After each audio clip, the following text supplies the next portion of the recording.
Ragna.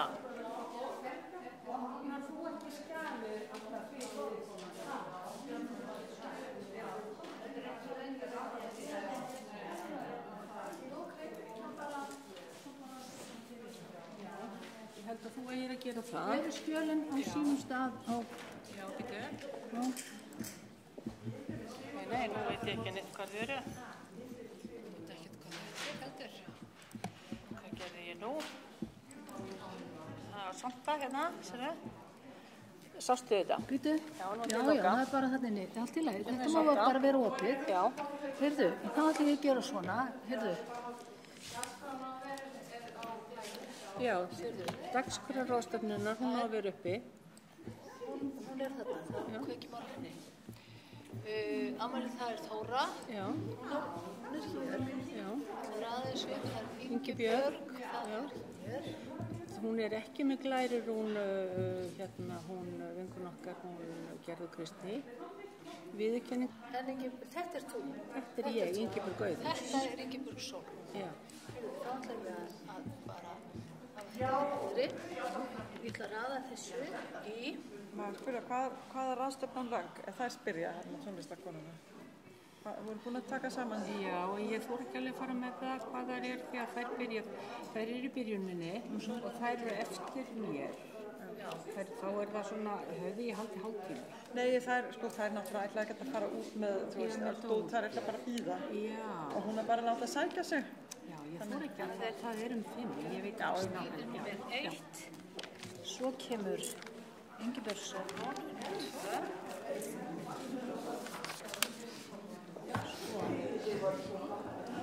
Þetta er Ingibjörg hérna. Já. Gerður Kristný er hérna. Hún er ekki með glæru. Svo kemur Ingibjörg Sól, svo kemur Þóra mín. Þetta hérna. Þetta er... Já. Þarna. Kemur hérna næst. Svo kemur Ingibjörg. hérna. Og svo kemur Vítu nú við, Þóra, það er hérna, en það er hérna frá hérna Stella. Hún sem sagt ætlaði að senda á Valgerði beint. Hún verður bara að koma með sitt og þá er hún að fara með þetta hvað, ég veit ekki. Stelpur, hún hérna frá UN Women, það er ekki komið frá henni. Hún ætlaði að senda beint á Valgerði. Já, ég veit ekki neitt. Ég ætla hann að baða henni að koma með á hérna... Á pinna. Já. Þetta má bara vera svona. Já. Þetta er rosa gott Ragnar og mannstæð og þú kalli glas og ég ætla að vera hér, setja glasið hérna. Bara, við skulum... En það eru margir og undan mér. Það Það eru margir og undan mér. Heyrðu, ég ætla að setja þetta hér. Já. Heyrðu, já, bíddu. Já, það er byrjunni. Frjálsamlegu það saman. Þannig þá má þetta bara fara. Sko, það ferða bara á milli fólksins og meðan að... Já, Hér erum við það. já.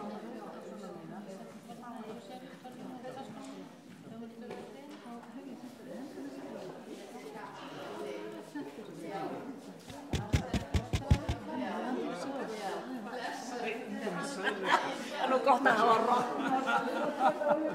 Það er ekki verið að... Sælblessi Ólafur. Já, sæll og bless. Ég var á fundi með ritstjóranum út af árbókinni. Nó. Og hvernig gekk? Ekki vel fyrst en svo gekk vel. Nú, akkur gekk ekki vel. Af því það er sko, ég er að vinna á makka heima og hann er að lesa og það var eitthvað vitleysa í gangi sko. Ég láttu mig vita þetta. Þetta er djúpisráðræði. Eftir því að Já, það er þannig. En hvað verðst að skrifa? Árbók Hverfellsíslands fyrir næsta ár. Fyrir næsta ár? Já, kemur á tíma. Nei, við erum tveir, Gísli Már Gíslason. Og svo reyndar skrifa hérna bróðurkaplan, hann doktor í líffræði hérna í Kennaraháskólanum. Já. En svo skrifar hún hérna Þóra Ellen, listfræðingur, hún skrifar, hann fekk hann alltaf að skrifa hérna bróðurkaplan. Ég sagði þú ert náttúrfræðin, þú ert doktor í náttúrfræði. Þetta eru bara rosalega fín viðskapferðarfélaginu. Já, Alveg svakalega. gaman að fá tækifæri til að gera þetta, sko. Já, það ekki. Þetta er mín heimasveit, sem Landfræðinni og allt. þetta er mín heimasveit, sem Já, það Rauðarsson í Hornir. Já. Þess vegna var ég nú beðin að gera þetta. Þú ert ekki aðstæða. Þú ert ekki spjöð, sko, að vinna í þessu blaði. Ferðarvinna. Já, Já, ég hef hérna. gert eitthvað meira með, jú. Já. Kemur grein eftir mig. Það finnst núna saltfiskverkum, 1770, á Patro. Svo auka.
Þannig sýtingun. Eru þið fyrir ekki það? Heyrðu, ok. Settu inn. Þetta er hann. Þetta komast í röggstæðans. Þessu bara niður.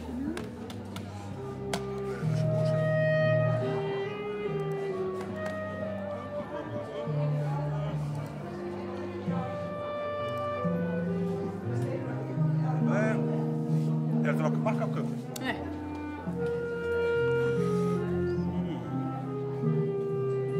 Nei, ok.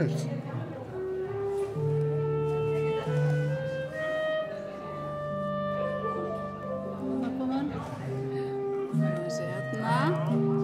Og svo er folder hérna sem heitir... Já. Ég skal ná í að finna þetta. Já, þetta er bara... Og hann sjá. Drægum það bara inn á Þetta desktop. hingað út á. Ég er með þetta í röð, þannig að þú kemur hér á milli. Ég raði því bara. Já. Það sjá hvað það sé ekki bara allt rétt, jú. Og... Svo er bara YouTube, það er náttúrulega bara á netinu. Jú. Hvað hérna á ég nota... Ég er bara Firefox. Já, það er Pro. Alls saman. Ég ætla bara að hafa það tilbúið svo ég sé með það uppi.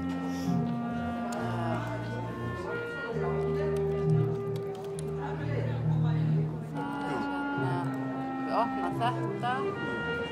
Heyrðist þið Jörgla? Jú. Það sé heyrist. Jú. Það er bara að byrja á því hérna. Já. Það opna hitt líka. Því með 2. Svo þessu full downloadu hérna. Svona og það er violett hérna. Þá íti ég bara pásu hér. Já. Kannski, já. Það var nú ekki. Er það ekki? Og þá bara setja ég það hérna niður. Setur það niður. Og þá er það hérna. Þegar þið eru að fá að drekka, hafa glasið. Já, svo maður hérna. En kemur ekki upp því ég er með kynninguna, kemur ekki upp textinn sem ég sé, eða... Mér er extended. Já. Sem sagt, Kemur. Sjá. Já, þá, já, ok. sem sagt, ef ég opna þetta, Stella. Það er bara sama hér og hér.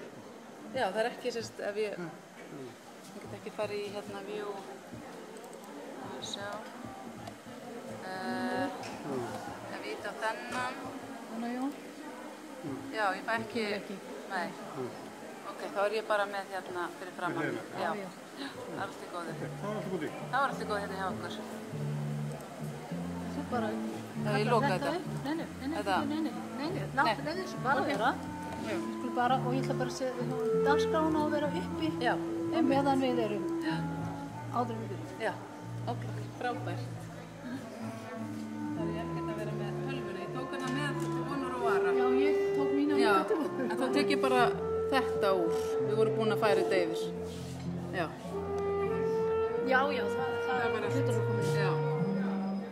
Við ekki bara setjast þetta einhvers staðar upp þetta.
Nei, ok, þetta er bara.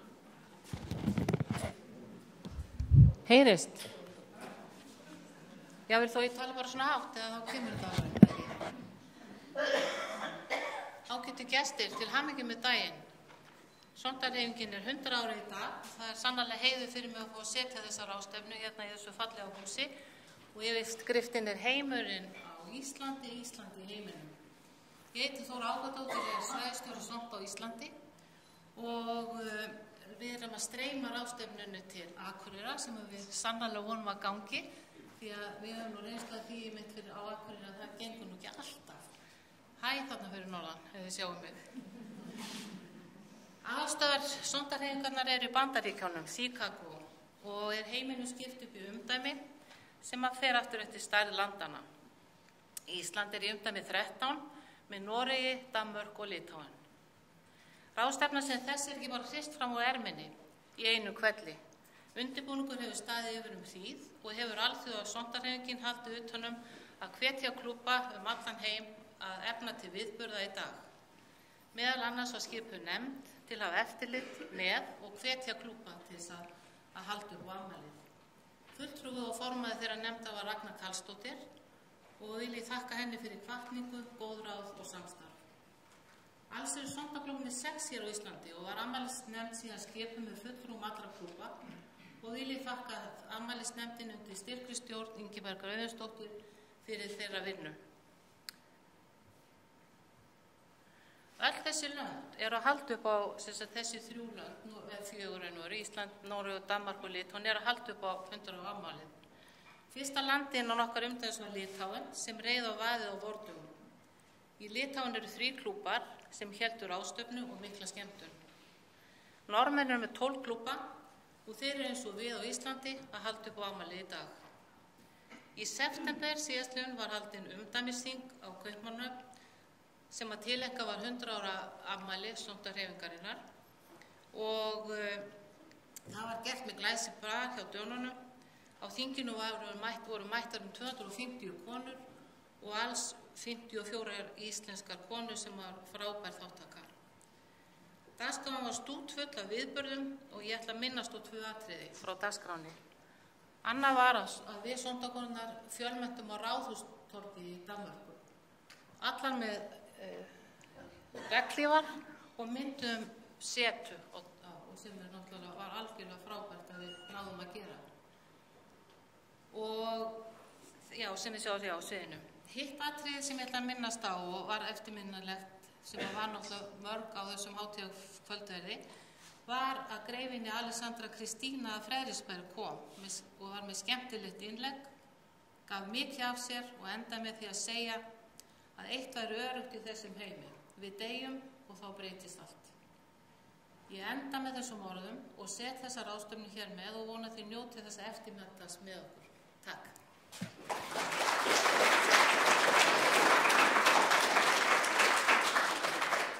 Við þurfum skorulega konu til þess að stýra þessum fundi okkar og til þess að völdum við Rögnu Karlsdóttir og byrja hann að taka við keflinu, Ragnar.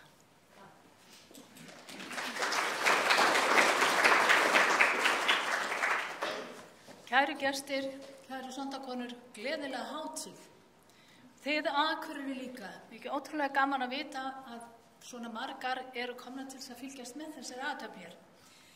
Þið sjáið dagskrána hérna frá mig en ég mun kynna hana svona jafnóðum. Og í byrjun vil ég takka þessum ungu konu hér sem hafa spilað fyrir okkur tónlist. Þær eru Solveig Móravits og Ingibjörg Elsa Turki. Ingibjörg leggur stund á tónsmíðanám hjá Listaháskóla Íslands og ritmíska kennslufræði. Solveig lauk burtvaraprófi í klassískum klarinettuleik frá tónlistaskóla FIH 2014 og kennaraprófi 2015. Þetta er bara brota því sem það geta þessar konur. Og þetta eru fulltrúar þessara ungu, yndislegu kynslóðar okkar, tónlistakynslóðar sem eru að vaksa upp. Takk fyrir þetta, stelp minni. En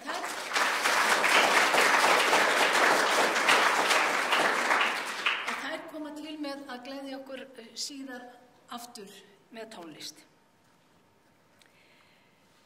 Ég vil vekja athygli á því að núna á fundinum þá ætlum við að láta ganga þennan kassa. Þetta er svona lítill kassi. Það má stinga peningum í þetta og það eru með hér líka, ef fólk er ekki með peninga, þá er þarna miði sem stendur upplýsingar hvar má leggja inn. Og ef við söfnum einhverju í þennan bauk hérna hjá okkur, þá fer það beint í verkefnið gegn barnahjónaböndum. Sondahreyfingin, hún styrkir konur, svo þær séu þess megnugar að taka eigin ákvarðanir. Og hvað þarf til? Það þarf menntun, það þarf heilbrigði, það þarf frelsi. Allt þetta er tengt.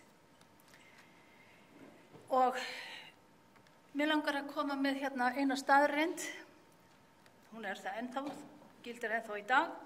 Ef þú mentar dreng, þá mentar þú einstakling af því að hefðin er þar. Hún er þar svo víða í mörgum löndum ennþá. Ef þú mentar stúlku, þá mentar þú þjóðfélag. Því mentuð kona, hún mun sjá til þess að börn hennar hljóti menntun, bæði drengir og stúlkur. Og þá er komið að fyrsta erindinu. Í dimmum kynjaskógi Gerður Kristný, gjörðu svo vel.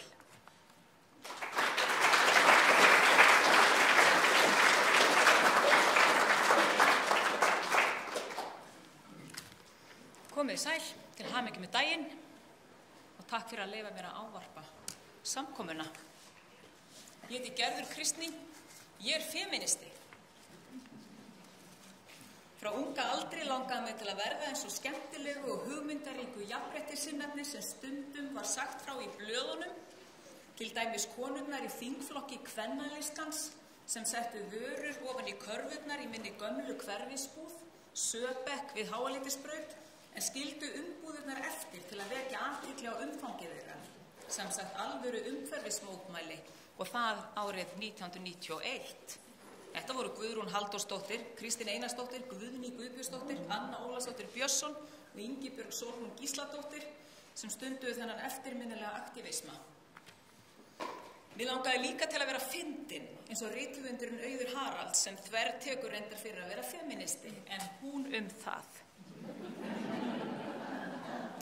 Bók hennar, Kvundagshetjuna, las ég ungað árum og fannst hún bráðskemmtileg. Þar fær aðalpersonan ekki inngöngu í matreiðsluskóla vegna þess að hann er aðeins fyrir karla. Er nema vona að þessi aðalpersona segi: í dag hefði ég spurt hvort þeir hrærðu í sósunni með tittlingnum og hvort ég mætti þá ekki bara nota sleif.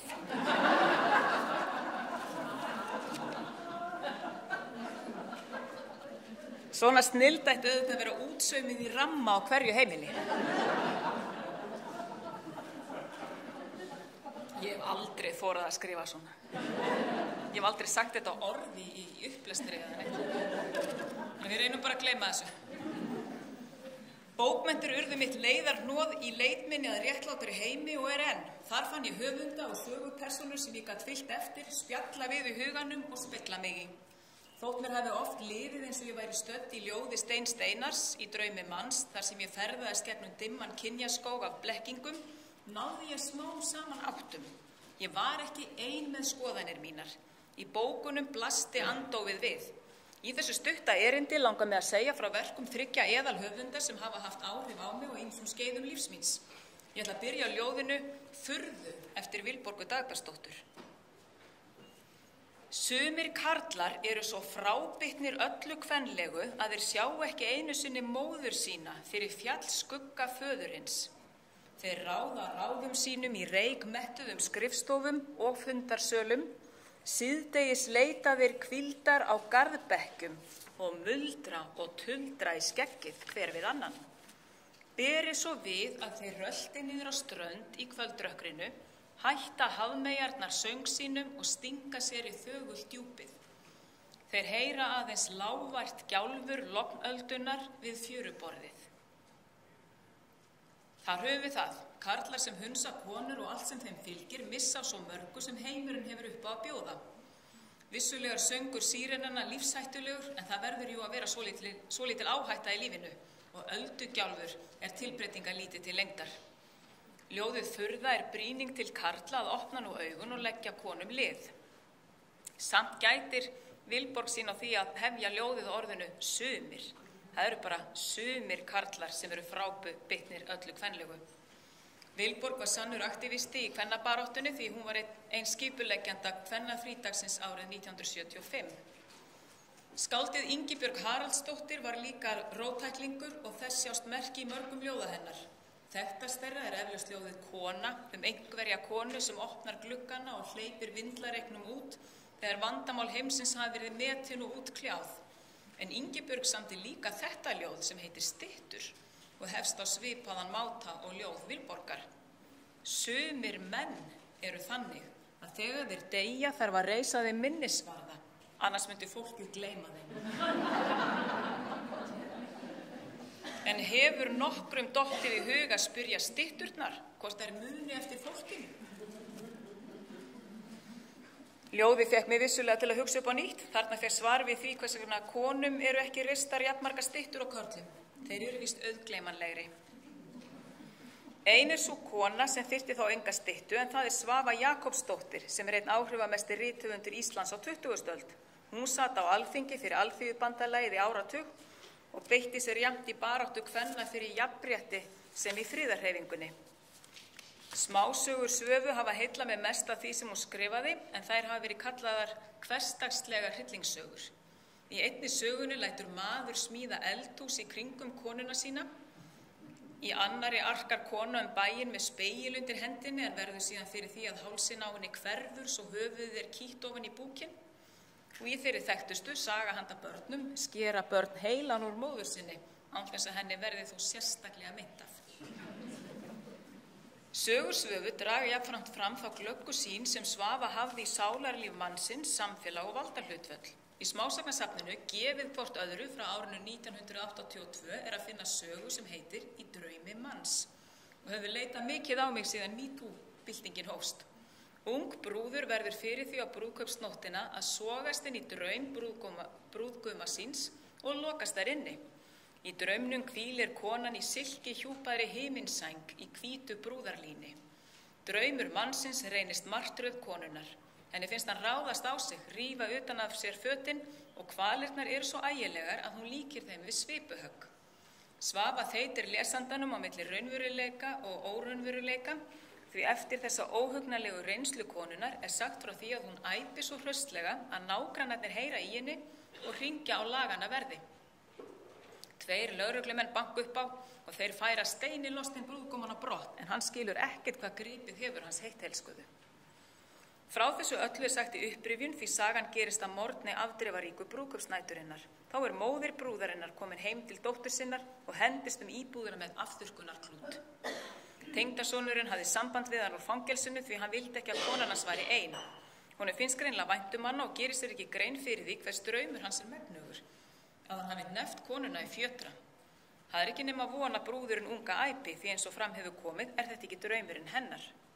Í lok sögunar telur móðurinn dóttur sína á að reyna að fá eiginmanninn lausan úr prísundinni en þegar hún ætlar að hafa sig á stað rennur það upp fyrir henni að hún kemst ekki. Hún er enn lokuð inn í draumi mannsins síns og hann einn getur frelsað hana og fyrr getur hún ekki fengið hann lausan úr fangelsinu sem hún kom honum í. Það er ekki mörg ár síðan jafnréttissinnar tók að benda á að enginn væri ánægður í þjóðfélagi þar sem annað kynið nyti ekki sömu réttinda og hitt. Nýgiftu hjónin í sögunni skilja ekki hvort annað og gefa hvort öðru ekki færi á því, eins og sést best á því að þegar lögreglumennirnir 2 birtast finnst konunni lítið þýð að útskýra það sem hún varð fyrir af hendi mannsins í smáatriðum og tekur til bragðs að segja að hann hafi reynt að nauðga henni. Reynsluheimur konunnar er óútskýranlegur fyrir körlunum. Ekki nóg með að skilningsleysi ríkja milli hjónanna í sögunni því þar birtast okkur líka mæðgur sem eiga erfitt með að skilja hvor aðra. Eitt af uppáhalds viðfangsefnum Svövu voru smáborgararnir. Fólkið sem er heltekið af því að gera allt það sem það telur að samfélagið krefjist af því og hræðist ekkert meira en að víkja þó ekki væri nema hænuskref út af vegi hins viðtekna. Þótt móðir brúðarinnar hafi verið kölluð til er hún ekki fær að veita dóttur sinni neina hlýju. Móðurinni er meira annt heiður húsins en líðan dóttur sinnar eins og þessi tilvitnun sýnir. Þetta er nú meiri skömmin, sagði móðurinn án þess að leggja frá sér afþurrkunarklútinn, að lögreglan skuli þurfa að stilla til friðar milli hjóna sjálfa brúðkaupsnóttina. Maður getur ekki hort framan í nokkurn mann. Skömmin hefur lengi verið þeirra sem verða fyrir ofbeldinu í stað þess að henni sé skila til ofbeldismannanna sjálfra. Í kjölfar jafn öflugs samfélagsróts og MeToo-byltingarinnar er sá hugsunarháttur vonandi endanlega útleið. Síðasta smásagnasafn Svövu, Undir eldfjalli, kom út árið 1987. Það er meiri ró yfir sögunum þar en í fyrri söfnum. Þó eiga sögupersónurnar sem nú eru komnar af léttasta skeiði enn í baráttu. Ef ekki við umhverfið þá fortíðina og sjálfar sig. Síðasta saga bókarinnar heitir Saga bróður míns. Þar segir sögukonan kynsystur sínar: Við erum hversdagslegar. Við erum ekki sögum. Það sem áður hafði haldið þeim fyrir utan bókmyndirnar hleypti þeim inn í sögurnar hennar Svövu. Hún laðaði hryllinginn úr hversdagsleikanum og magnaðan upp. Ekkert varð sem áður. Snyrtiborðið sem hafði verið hinn mesti stásgripur varð hálf asnalegt og gott ef rækjan í brauðtertunni virtist ekki glotta. Engum datt lengur í huga hlaða sér grjótvegg. Þannig eru áhrif góðra bókmynda. Þær breyta því hvernig við sjáum heiminn, þær breyta heiminum innra með okkur og það sem mér hefur alltaf þótt mikilvægast við bækur, það sýna mér að ég er ekki ein. Takk.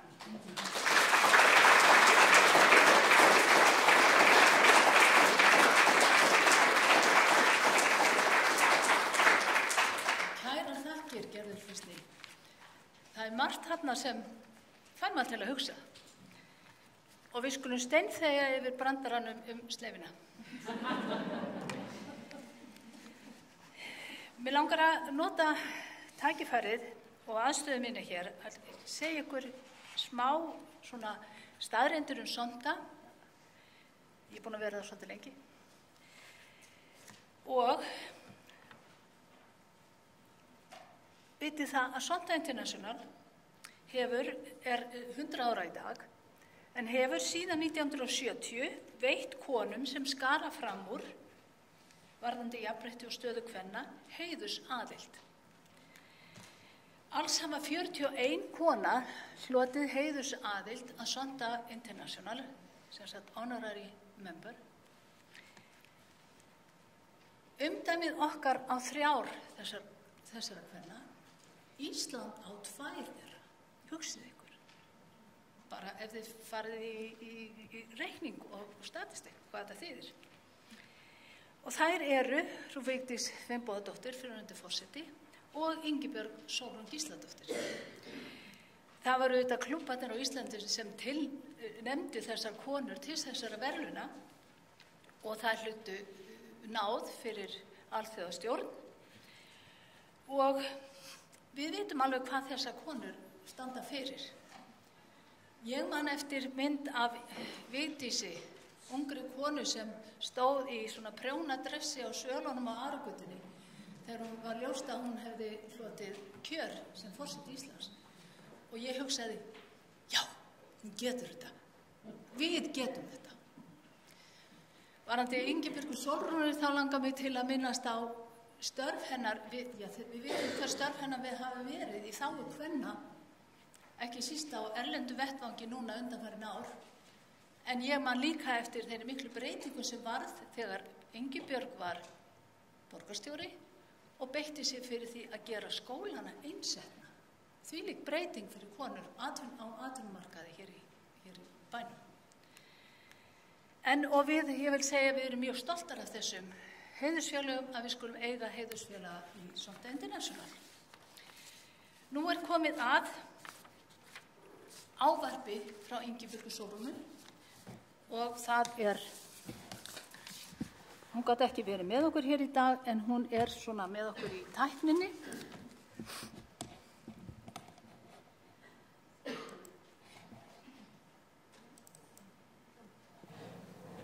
Ágætu sóttifélagar, góðan daginn og hjartans þakkir fyrir að bjóða mér að vera með ykkur á þessum tímamótum hinnar alþjóðlegu Sonda-hreyfingar. Ég get því miður ekki verið í hortinu, ef svo máli komast, vegna búsett í Varsjá, en ég er sannarlega með ykkur í aðfæðum. Og til hamingju með aldarafmæli þessara merku hreyfingar. Til hamingju líka með það mikilvæga starf sem þið hafið unnið á Íslandi sem á alþjóðlega til að bæta stöðu kvenna og stuðla að auknu jafnrétti. Konur eins og þið hafið sýnt og sannað að við kvennasamstöðu hægt að lyfta grettistaki til að bæta stöðu þeirra kvenna sem verst eru settar. Framlag ykkar til baráttunnar gegn barnahjónaböndum einstaklega mikilvægt í því sambandi.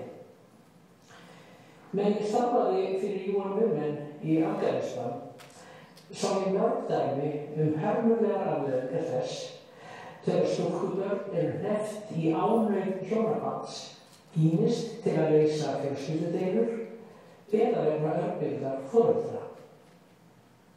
Slík hjónabönd eru auðvitað ekkert annað en þrælahald þar sem stúlkurnar eru notaðar bæði sem kynlífs og vinnuþrælar. Í Afganistan eru þriðjungur stúlkna gefnar í hjónaband fyrir 18 ára aldri og landið þó bara í 8. sæti hvað varðar tíðni barnahjónabanda samkvæmt upplýsingum frá UNICEF. Það er sem 17 önnur lönd sem koma á undan.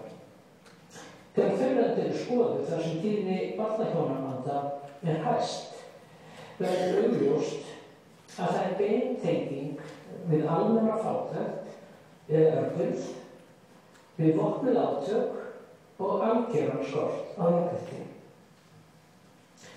Jafnrétti, jöfnuður, lýðræði og virðing fyrir mannréttindum liggja þess vegna til grundvallar öllum raunhæfum lausnum á þessum vandamálum eins og svo mörgum öðrum og þar kemur svo stofnun sem ég vil fyrir sterkt inn. Öryggis- og samvinnustofnun Evrópu, ÖSE, eru stærstu svæðisbundnu öryggissamtök í heimi.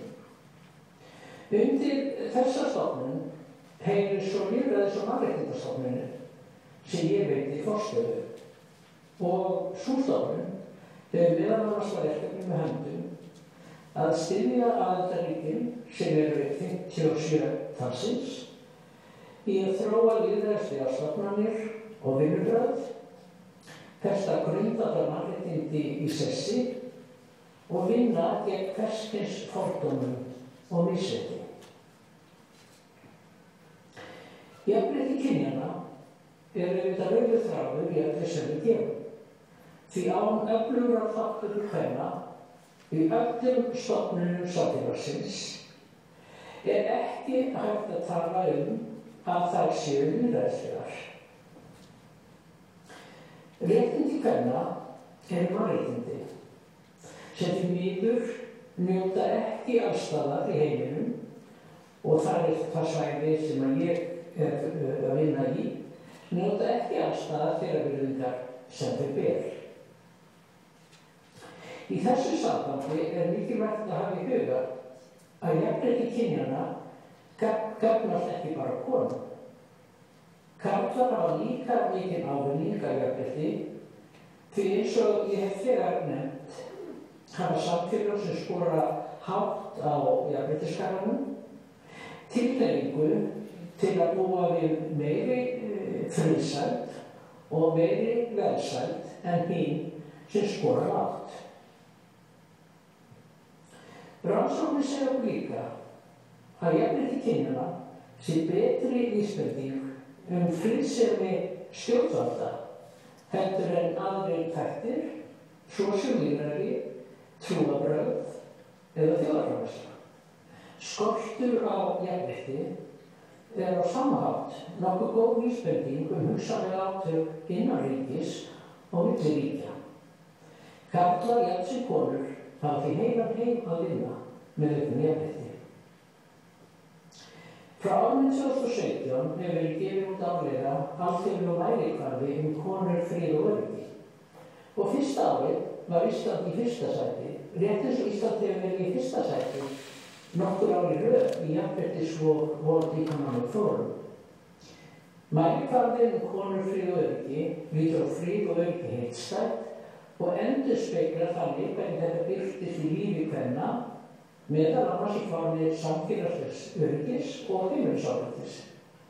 En eins og vitum hættulegustu staðirnir fyrir konur stundum heimilin. En mælikvarðinn lítur líka á menntun kvenna, atvinnuþátttöku og þátttöku kvenna í stjórnun samfélaganna.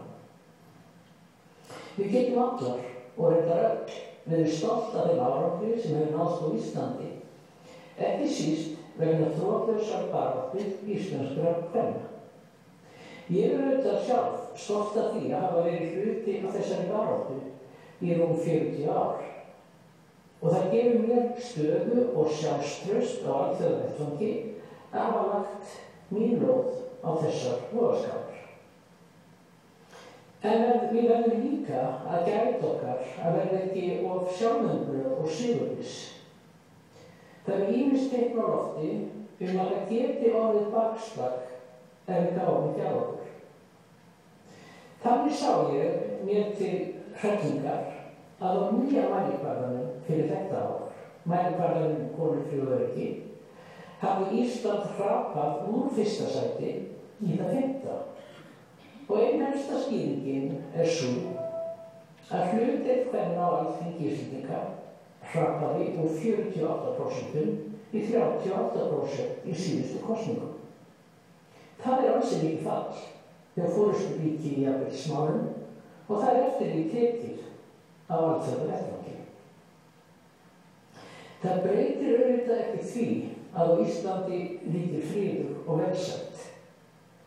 Þegar maður hefur lifað og starfað í landi eins og Afganistan, það skynjar maður þann himinn og það haf sem er á milli okkar, sem hér búum á Íslandi, og þess fólks sem berst fyrir öryggi og lífsafkomu sinni og fjölskyldu sinnar á hverjum degi. Eins og ég segi stundum, við sem búum á Íslandi flest hver fædd inn í okkar góðu aðstæður algjörlega óverðskuldað. Og það leggur okkur auðvitað þá skyldu og herðar að rétta öðrum hjálparhönd. Leggja okkar á mörkum til að búa til betri og friðsamlegri heim. Það veit ég að þið eruð að gera og fyrir það vil ég þakka ykkur. Ég bið ykkur svo að afsaka fjarveru mína og þar að leiðandi þetta fjarávarp, en ég vona að þessi ráðstefna í húsi Vigdísar Finnbogadóttur, sem hefur auðvitað verið okkar leiðarstjarna í áratugi, verði kraftmikil og árangursrík.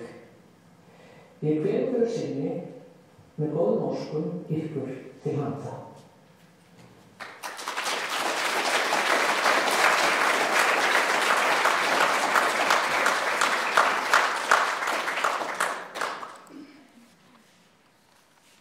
Við þakkum Ingibjörgu Sólrúnu fyrir þetta erindi og ég vonu fái þakkir sendar til sín frá okkur hér. Þá er komið að ágripi og sögu sondarhreyfingarinnar á Íslandi sem Þóra Ágadóttir svæðisstjóri mun flytja fyrir okkur, en á undan ætla ég að segja ykkur pínulitla sögu, skemmtilega íslenska. Sondarklúbbur Reykjavíkur var stofnaður 1941 og ein af þessum konum í Sondarklúbbi Reykjavíkur á þessum fyrstu árum var Ellen Sighvatsson. Ellen Sighvatsson er uppruna dönsk, fædd 1909, fluttist til Íslands, giftist hér á Íslandi og bjó á Íslandi alla tíð síðan. Hún var 1948, þá var hún aðalbrautryðjandi að stofnun fyrstu sondarklúbbana í Bretlandi og Frakklandi. Ég vissum að þið vissu þetta ekki, margar. Hún var að fara til London á vegum vinnu sinnar og segir í viðtali: ég var beðin að athuga með grundvöll fyrir stofnun sondarklúbbs þar. Og ég var einnig beðin að fara til Parísar, segir hún í sama viðtali. Árið 1949 var sondarklúbburinn í London stofnaður og var Ellen fulltrúi alþjóðastjórnar við stofnunina. Árið seinna fylgdi Parísarklúbburinn, fyrsti klúbburinn í Frakklandi í kjölfarið, En þá hefði Ellen ekki tök á að fara, en það fór dönsk kona frá Sondaklubunum í Kaupmannahöfn. En Þóra, gjörðu svo vel.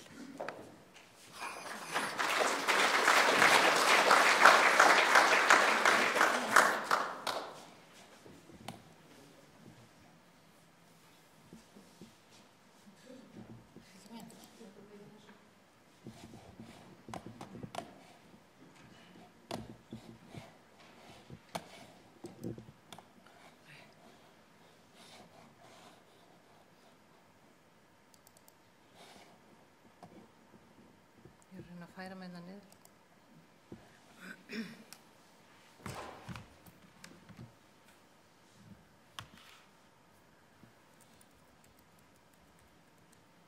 Það var gott að fá svona smá örsögur frá þér hérna. Svo held ég áfram. Sæl og blessuð öll saman aftur. Eins og hefur náttúrulega komið fram að þá erum við að fagna þessu 100 ára afmæli okkar. En Sondahreyfingin var stofnuð í Buffalo, New York. Buffalo í New York fylki, sérst í norður New York. Og ætla ég nú samt að flytja ykkur svona smá ágrip af sögunni okkar. Þannig kem ég með markmið Sonda International. Ég ætla að lesa það fyrir ykkur og með ykkur. En markmið Alþjóðasamtaka Sonda, sem alþjóðafélagskapur fagfólks, að vera leiðandi í víðtækum hjálpar og stuðningsverkefnum fyrir konur hvar sem að þess gerist þörf. Þetta höfum við Sondakonur að leiðarljósi og í dag eru 30.000 félagar í Sondasamtökunum allan heim, klúbum allan heim í 67 löndum. Samtökin eru upprunnin í Bandaríkjunum Norður-Ameríku í lok fyrri heimsstyrjaldarinnar. Á þessum tíma höfðu orðað mikla þjóðfélagsbreytingar en á stríðsárunum fóru fleiri konur út á vinnumarkaðinn en áður hafði tíðkast. Þær tóku að sér stjórnunarstörf og viðskipti ýmiss konar sem karlar höfðu haft einungis með á höndum og þær stóðu engan veginn jafnfætis körlum. Blaðakonan Marianne de Forest gerði sig grein fyrir þessu ójafnvægi og það væri mikilvæg og sjálfsögð krafa kvenna að njóta sömu réttinda á vinnumarkanum til jafns við karla. Þessi róttæka hugmynd hennar jafnrétti var auðvitað óþekkt hugtaki á þeim tíma og jafnvel áratugum á undan. Þeirri umræðu sem við þekkjum í dag og okkur finnst sjálfsagt. Í byrjun mars 1919 hóaði Marianne de Forest saman nokkrum konum í leiðandi störfum á Statler hóteli í Buffalo. Á fundinu stofnuðu konundar fyrsta Sondaklúbbinn. Þær voru einar 5, það var nú ekki fleiri. Sondaklúbb Buffalo í New York fylki. Tilgangurinn með stofnunni var þá sem nú að vera félagsskapur kvenna í leiðandi störfum sem gætu á þann hátt bestan unnið að bættri, lagalegri, pólitískri, fjárhagslegri og menntulöglegri stöðu kvenna allan heim. Á þessum tíma voru karlaklúbar sem dæmum þá voru Oddfellow, Rotary og Kionisklúbar, þekktir víða og konum fannst tími til komin að þær stofnuðu kvennaklúba hliðstæðu þessum karlaklúbum. Á fyrstu mánuðum ársins 1919 voru stofnaðir klúbar í mörgum borgum Bandaríkjanna og fyrir 100 árum, 8. nóvember 1919, hittust fulltrúar frá 9 klúbum í Buffalo í New York og stofnuðu Sondahreyfinguna. Þá voru 600 konur í þessum klúbum. Síðar á ráðstefnu í Seattle var opinbert heiti samtakana Sonda International samþykkt og á fundinu voru samtökunum sett stoppskrá. Samþykkt voru félagslög og þeim valið nafni Sonda úr máli Sioux Indjána, sem að merkir svona í stuttumáli heiðarlegur og traustsins verður. Settu upp glæru hérna en þið sjáu að merkið samsett úr 5 táknum og það sérst ljós, tryggð og samheldni, samábyrgð, skjól og vernd og heiðarleika og traust. Þetta eru þau gildi sem að við vinnum eftir. Vöxturinn hélt áfram innan Bandaríkjanna en svo var það árið 1927 að hreyfingin breyttist út til Kanada og síðar árið 1930 til Evrópu. En þá var þetta að tala hreyfinguna sem sem alþjóðlega. Í Evrópu var fyrsti klúbburinn stofnaður í Vínarborg árið 1930 og árið 1935 voru fyrstu klúbbarnir stofnaður á Norðurlöndunum, annar í Kaupmannahöfn og hinn í Stokkhólmi. Sondarhringinn kemur síðan til Íslands árið 1941 þegar Sondarklúbbur Reykjavíkur stofnaður. Nú í dag á Íslandi erum við með 6 klúbba og telja 160 meðlimi. Alþjóðasamtök sonda og klúbbar víða veröld hafa valið verkefni til að vinna að hverju sinni. Alþjóðasamtökin velja verkefni annað hvert ár á alþjóðlegri ráðstefnu sem haldin á mismunandi stöðum í heiminum. Síðasta ráðstefna var haldin í Japan, Yokohama, og næsta ráðstefna, 100 ára afmælisráðstefnan, verður haldin í höfuðstöðvum Sonda International í Chicago í júlí á næsta ári. Aðalmarkmið fyrir síðasta ár og þetta ár fram að næstu ráðstefnu, heimsráðstefnu, að koma í veg fyrir barnahjónabönd. Það gleðilegt að minnast á það hér að UN Women á Íslandi stóðu fyrir landsöfnun fyrir þessu málefni síðustu helgi. Sondarhreyfingin ein af samstarfsaðilum UNICEF, það að segja Barnahjálp Sameinuðu þjóðanna. Og Sondarhreyfingin styrkti UNICEF í Bandaríkjunum með $2 milljónir til að berjast gegn barnagiftingum í öllum heiminum. Hin 2 aðalmarkmiðin hjá okkur að styrkja flóttakonur á Sýrlandi og það verkefni sem unnið með UN Women og 3. verkefni að kenna ungum stúlkum að lesa í Madagaskar sem unnið með UNICEF. Sondarhreyfingin styrkir árlega og gefur viðurkenningar til kvenna sem í námi.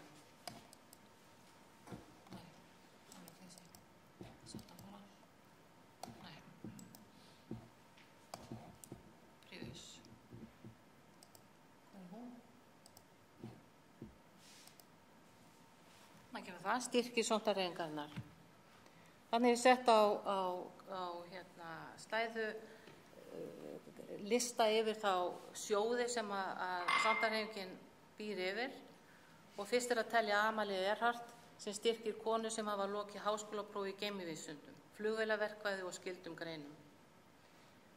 Sjóðurinn var stofnaður til að heiðurs Amalíu Earhart, sondakonu sem flaug fyrst kvenna yfir Atlantshafið en lést þegar hún reyndi að fljúga fyrst allra hringinn í kringum jörðina.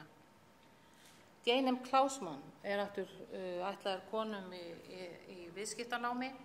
Á hverju ári veittu 32 umdæmisstyrkir að upphæð $1.000 hver og 12 alþjóðlegir styrkir að upphæð $7.000 hver. Umsækjendur skulu vera á öðru eða 3. ári viðskiptatengdu námi án þess að hafa klárað meistaragráðu. Svo kemur Young Women in Public Affairs sem velin til ungra kvenna í almannatengslum. Hvert umdæmi sonda velur einn styrkþega úr hópi umsækjenda og fær hann $1.000 verðlaun og 10 alþjóðleg verðlaun einnig veitt að verðmæti $4.000. Verðlaun veitt ungum konum sem hafa sýnt leiðtogahæfni í skóla, sjálfboðastörfum og félagasamtökum. Nýr styrkur var samþykktur á síðustu heimsráðstefnunni í Japan. Hann veittur stúlkum í upplýsingatækni og skyldum greinum. Tækni styrkur eins og við segjum. Innan teknológi. Þessi styrkur til þess að hvetja unga stúlkur til að náms í tæknigreinanum og öðlast þjálfun til stjórnunarstarfa í þessum geira. Þessi styrkir þarna sjá að það töluvert fé sem að rennur í þessa sjóði og við höfum verið nokkuð öflug hér á Íslandi og erum með nokkra styrkþega og höfum samband við þá nokkra sem í tengslu við 100 ára ráðstefnuna, svo ég bæti því hérna aðeins inn. Og þær konur sem höfðu öðlast styrki hér á Íslandi, þær sögðu að þetta hefur verið ómetanlegt að fá þetta. Og við höldum áfram á þessari braut okkar.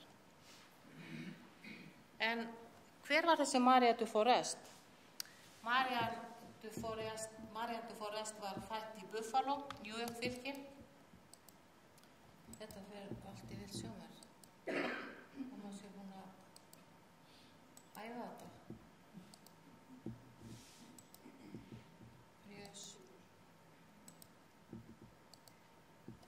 Hún var, hana kemur hún, Kellan. Hún var stofnandi eins og áður hefur komið fram þessara sondasamtaka. Hún fædd 27. febrúar 1864 í Buffalo og lést 17. febrúar 1935, 71 ára aldri. Vegna aukmeiðsla gekk hún ekki í skóla en var kennt heima. Með mikilli þolinmæði og einbeitingu vann hún að bug á sjúkdómnum og árið 1884 lauk hún æðri prófgráðu sem yngsti útskriftar nemin hingað til, Buffalo Seminary. Marianne var fyrsta konan í bandarískri blaðamannastétt og var á þessum tíma ritstjóri við dagblaðið Buffalo Express, sem þá var jafn sjaldgæft að konur væru yfirleitt í stjórnunarstöðum. Hinar 5 konurnar, stofnendur, voru sömulegis einar fárra kvenna í stjórnunarstöðum í sínum starfsstéttum. Marianne var fyrsti formaður Buffalo Clubsins og skömmu síðar annar formaður Sonta-samtakanna.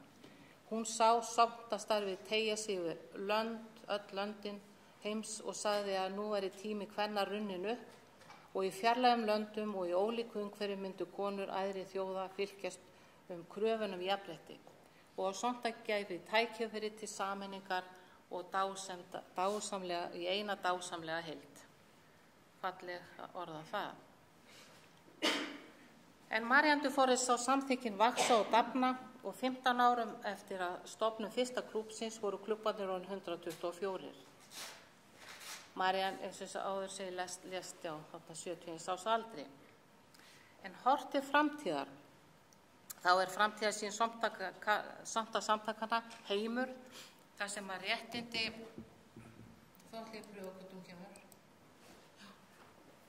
þar munu konur geta nýtt sér horft til framtíðar, þá framtíðarsýn samtakanna að heimur þar sem réttindi kvenna eru viðurkennd sem mannréttindi og þar sem hver kona getur nýtt möguleika sína eigin vild. Þar munu konur geta nýtt öll tækifæri sem þeim gefast og staðið jafnfætis körlum í ákvarðanatöku. Í slíkum heimi mun engin kona þurfa að lifa í ótta við ofbeldi. Og það ekki það sem við viljum. Takk ykkur fyrir.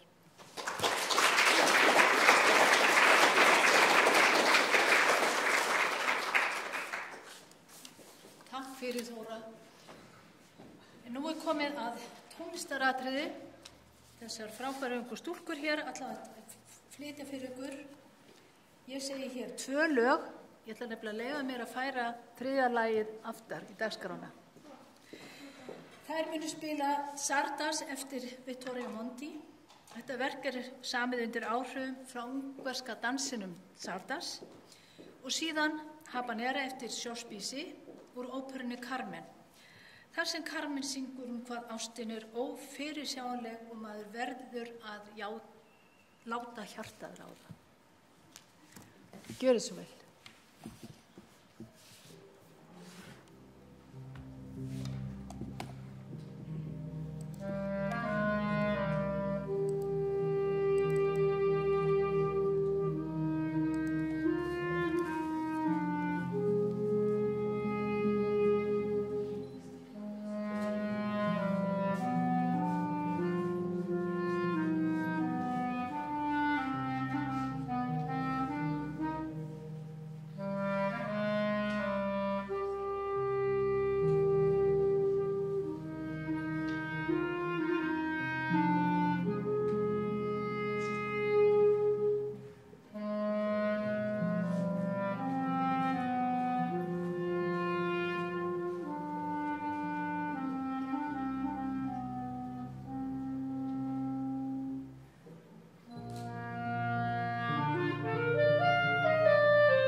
þakka ykkur fyrir, stúlkur. Þá er komið að erindi Ingibjargar Auðunsdóttur sem ætlar að segja ykkur, það heitir hennar erindi á ég að gæta systur minnar og hún ætlar að segja ykkur frá styrktarverkefni Sonta. En smá tilkynning frá mér. Á umdæmisþinginu daginn í Kaupmannahöfn, þá var kona, ráðherra, stjórnmálamaður, bankakona sem hélt erindi og hún vakti athygli okkar á einni staðreynd. 65% kvenna í heiminum eiga eigin bankareikning. Hvað segir okkur þetta? Þetta segir okkur það að ríflega 1 af hverjum 3 konum á ekki bankareikning, að hefur ekki aðgang að eigin fjármagni. Og það þýðir ekki að 1/3 kvenna í heiminum sé svo fátækur að það fjölskyldan ekki peninga. Þetta bara staðreynd. 1 af hverjum 3 konum á ekki aðgang og hefur ekki ráð yfir eigin fjármagni. En Ingibjörg, gjör svo vel.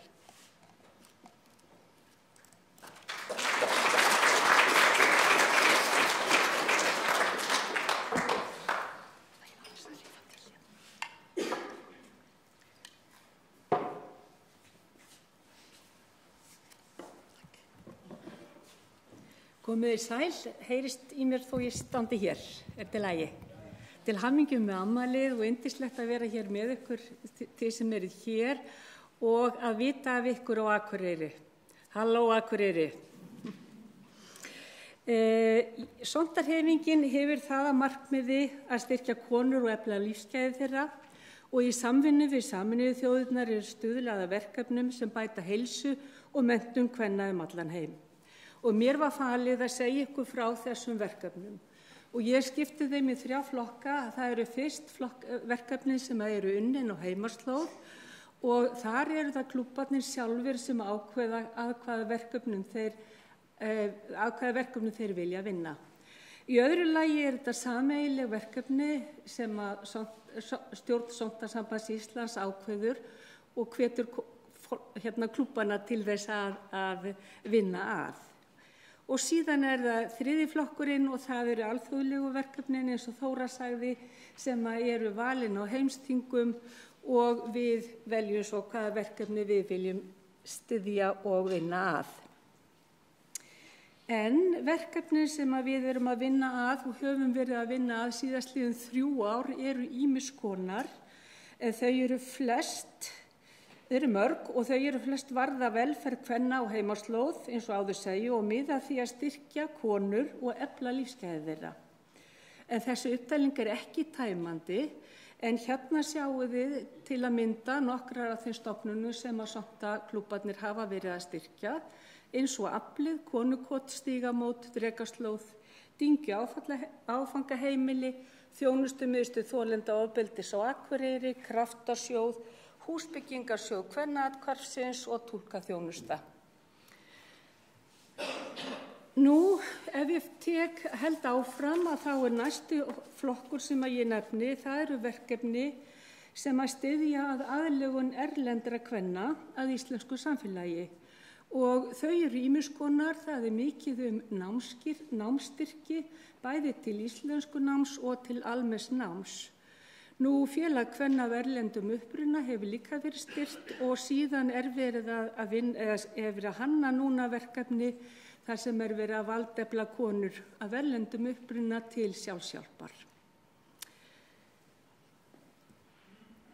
Það er 3. flokkurinn af þessum verkefnum sem við erum að vinna að á Íslandi og þar getum við nefnt verkefni eins og styðja við samtökin endometriósu og miðstöð foreldra og barna, Menntasjóð mæðrastyrksnefndar, styrkildi hvatningar stúlkum og konum og þeir eru ýmiss konar, bæði námsstyrkir og líka þegar konur hafa náð ákveðnum árangri, hvort sem það er persónulega eða á annan hátt, og styrkir til einstæðra mæðra sem ekki hafa komist í sumarfrí með börnin sín.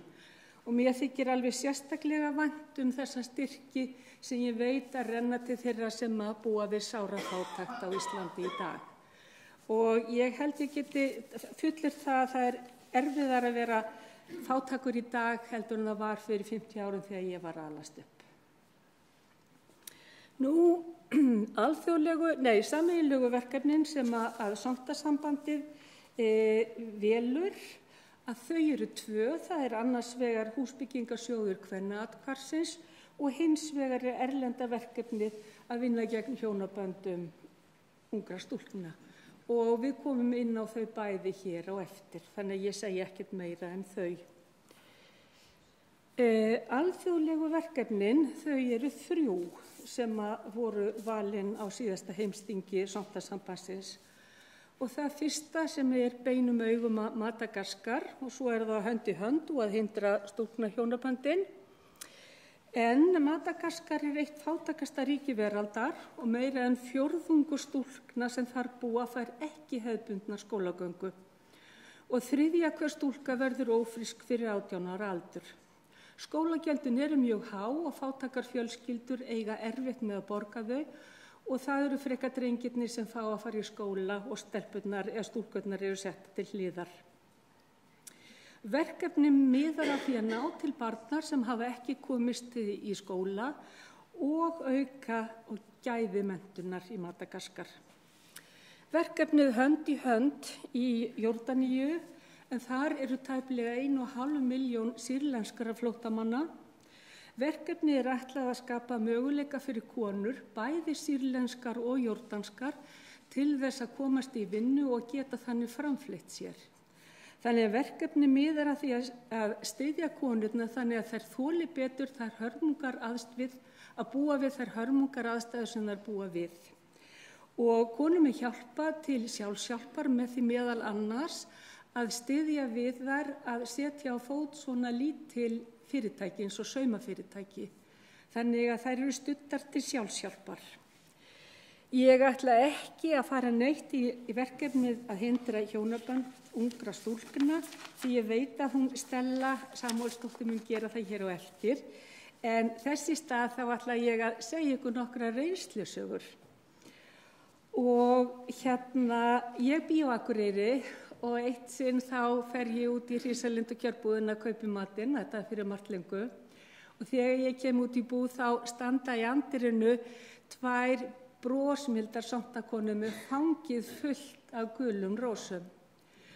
Og ég náttúrulega keypti af þeim og þær sögðu mér að ágóðinn á sjölinni rynni til styrktarverkefnum til að hindra umskurð á kynfærum stúlkna. Og ég hafði aldrei heyrt á þetta minnst.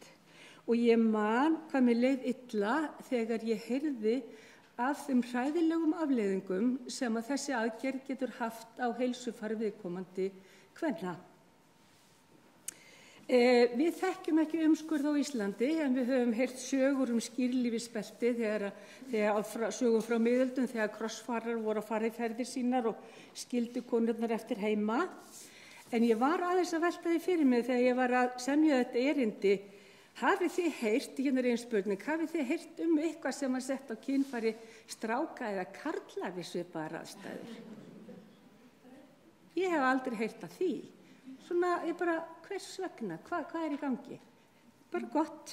En ég með aðra sögu, aðra reynslusögu og það líka búðasaga. Ég fór í ríkið. Þar hitti ég aftur brosmildar sóknakonu með fangið fullt af gulum rósum. Og ég kaupi og þær segja mér í hvað peningurinn á að renna. Hann á að renna til fistula aðgerða á konum. Fistula, hvað var mér orði? Hvað þið að tala Og hvað fistula? Fistula skaði sem verður við barnsburð og orsakast af langri og erfiðri fæðingu þar sem læknisaðstoðar nýtur ekki við. Við slíkar aðstæður getur stöðugur þrýstingur barnshöfuðsins á mjaðmagrindina, skaða vefi og taugað og mynda gat eða fistil á milli leggangna, þáblöðrunar og endaþarms. Þetta getur síðan orsakað stöðugan þvagleika og eða hægðir komist í leggöngin. Auk líkamlegu afleiðingana getur fistill haft félagslegar og sálfræðilegar afleiðingar fyrir konuna. Oft litið á aðstæðurnar sem niðurlægjandi, eiginmaður konu sem þjáist af fistula vísar henni oftast frá sér og samfélagið útilokar hana. Þegar fistill afleiðing nauðgunar eykst smánin enn frekar, ótti og skömm fylgja í kjölfarið og auk óttans við þungun. Þetta minnkar möguleika konunnar til að giftast eða starfa og taka þátt í nærsamfélaginu á eðlilegan hátt. Umskurður stúlkubarna og þvinguð stúlkuhjónabörn eru dæmi meginorsakir fistila sjúkdómsins. Það var þarna sem ég áttaði mig á mikilvægi sontarhreyfingarinnar og sá hvað þessar sontakonur voru hugrakkar og sterkar. Á þessum tíma var umræðan viðkvæma stöðu kvenna feimnismál og alls ekki á allra færum að ræða og síst á torgum úti. En sontakonur gerðu meira. Þær halda og héldu ráðstefnu þar sem tekið á þessum viðkvæmum málum, áheyrendur fá tækifæri til að fræðast, finna leiðir og vinna að úrbótum. Af þessum ástæðu stend ég hér sem sontakona. En ég á eina reynslusögu eða þoli meira til viðbótar. Ég var beðin af karlaklúbbi á Akureyri eða á Eyjafjarðarsvæðinu að kynna sonta og til var ég og ég hóf erindi galvösk. Fannst þetta bara gaman. Ég sagði herramönnunum frá starfi sonta, frá erlendu og innlendu verkefnunum og bara allt í lagi með það. En allt í einu skynjaði ég eitthvað hjá áheyrendahópnum mínum. Og ég fór að segja, hvað eiginlega í gangi?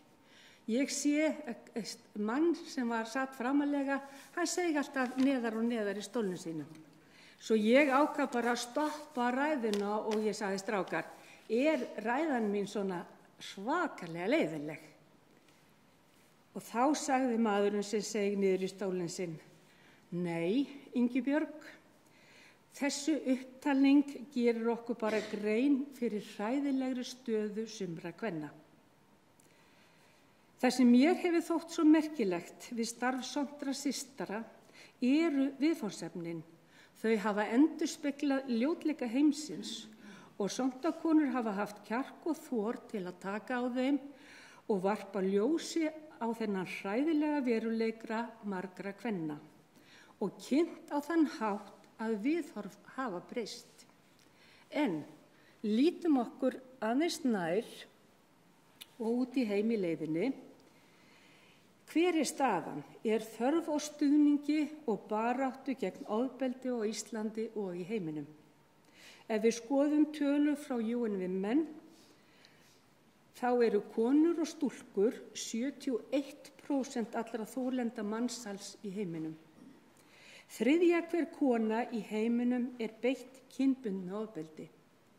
En hver staðan í jafnréttis- og hamingjuparadísinni sem við búum á sem Ísland? Ofbeldi ógn sem steðjar að börnum.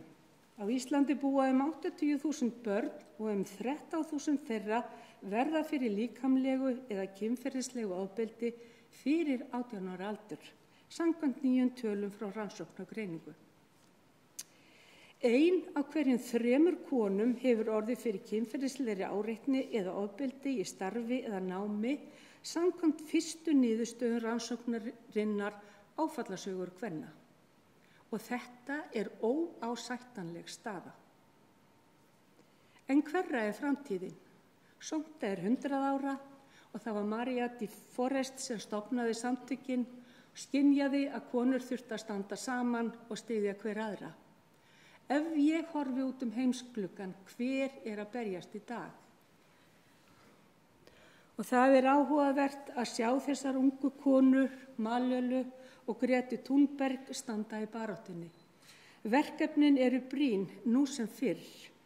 Hvort sem við horfum á stöðu barna og kvenna og móður jarðar. Heimurinn þarf svo sannarlega á okkur að halda að við styðjum systur okkar og bræður. Og ég segi áfram sontafélagar.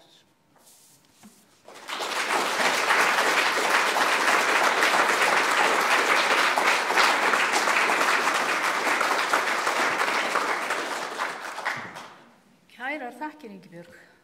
Vá, hvað hún fara okkur til að hugsa þessi kona.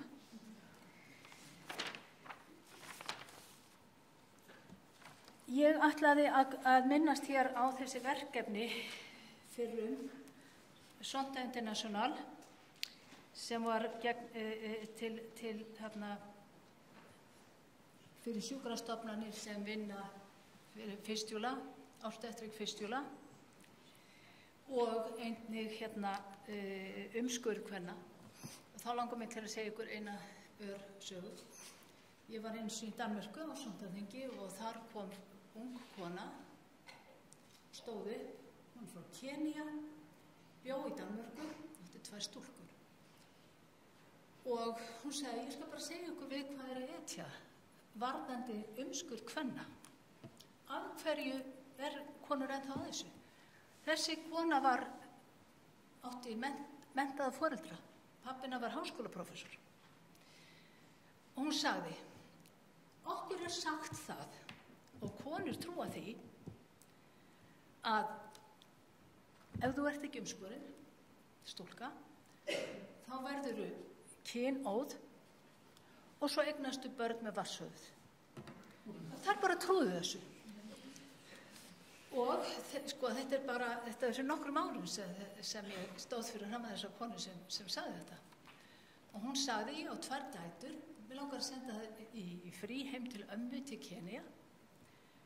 Og ég varð að gera það sem í raun verið óhugsandi í þjóðfélaginu í Kenía. Ég varð að tala við pappa minn þessi mál og segja, þú verður að passa upp á að mamma fara ekki með stelpurnar og láta umskera þær. Þetta svona nærri okkur, stelpur og menn. En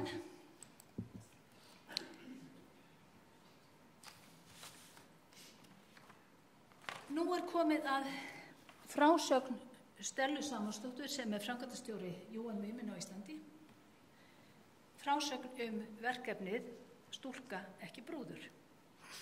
Mig langar til að segja ykkur aðeins sem ég fór í smá rannsóknarvinnu að 2012 þá UNFPA sjóðurinn, Population sjóður United Nations, komin með þetta verkefni, þar að segja að hindra barnahjónabönd. 2013 þá það verðandi forseti Sondahreyfingarinnar sem hefur samband við þennan sjóð og vill tengjast þessu verkefni og UN Women kemur inn á sama tíma.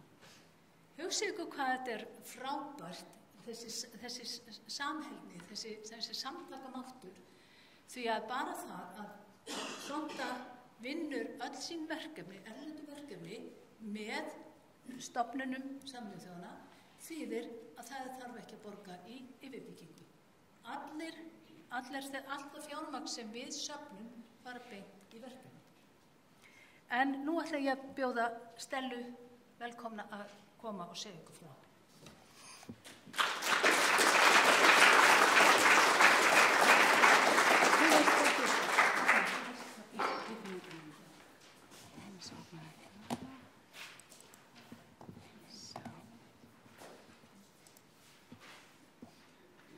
Góðan daginn og til hamingju með daginn og takk fyrir að leyfa mér að vera með ykkur við þessi merka viðburð að fagna 100 ára afmæli hreyfingarinnar.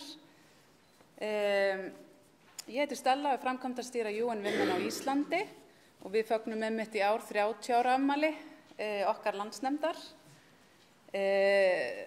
Síðasta föstudagskvöld, 1. nóvember, voru við með fræðslu og söfnunarþátt í fyrsta sinn á Íslandi og á heimsvísu í sjónvarpi, í beinni útsendingu, 2 klukkutíma og 15 mínútna þátt sem var framleiddur algjörlega af okkur 6 konum. Öll innslög og allt var gert af okkur, það var bara RÚV sem veitti okkur þennan tíma og við erum ótrúlega stoltar af því að hafa komið að í sjónvarpi á besta tíma efni sem er jafn vandmeðfarið og fjallar kannski jaðarsettasta hóp kvenna í heiminum. Fátækar, ungar stúlkur sem búa í Malaví, sem hafa verið þvingaðar í barnahjónaband. Og ég ætla aðeins að fara hérna yfir söguna fyrir ykkur sem kannski þekkið ekki UN Women, nú veit ég ekki alveg hvernig það þá ætla ég bara að fara að skauta hratt þar yfir. Stofnunin UN Women sem sagt stofnuð árið 2010 þegar 4 minni sjóðir sameinuðust í eina stóra stofnun. Því að aðildarríki Sameinuðu þjóðanna töldu að það væri komin tími til að gera jafnréttismálum hærra undir höfði. Og þar af leiðandi var þessi stofnun sett á laggirnar og eina stofnun Sameinuðu þjóðanna sem vinnur eingöngu að jafnrétti kynjanna og valdeflingu kvenna á heimsvísu. Og þá bæði með aðildarríkjum en svo líka á annan hátt með því að þrýsta á stjórnvöld að breyta sínum lögum þannig að það sé ekki lengur lög í gildi sem á einhvern hátt mismuna fólki. Hvort sem það eru, reyna að afnema þess aftar lög og svo vinnaði með grasrótinni. Þaðan kemur í rauninni mandate UN Women, það kemur frá grasrótinni og við værum ekki til nema fyrir tilstilli kvennahreyfingarinnar sem þrýsti á það að þessi stofnun yrði að raunveruleika. Og þannig að stundum erum við smá svona erfiðleikum því við þurfum að starfa með stjórnvöldum en á sama tíma vilja við líka vera róttækar. En það er stundum erfiður balans að hafa.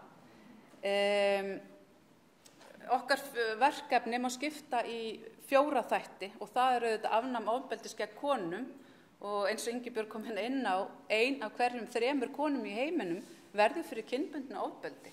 Og þetta eru rosalegar tölur og við erum einmitt að sjá nýjustu niðurstöður að það er alveg eins á Íslandi.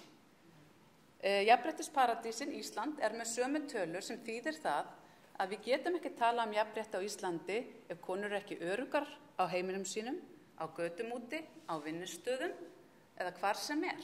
Þannig að þetta er stórt vandamál, heimsfaraldur sem við verðum að gera eitthvað í.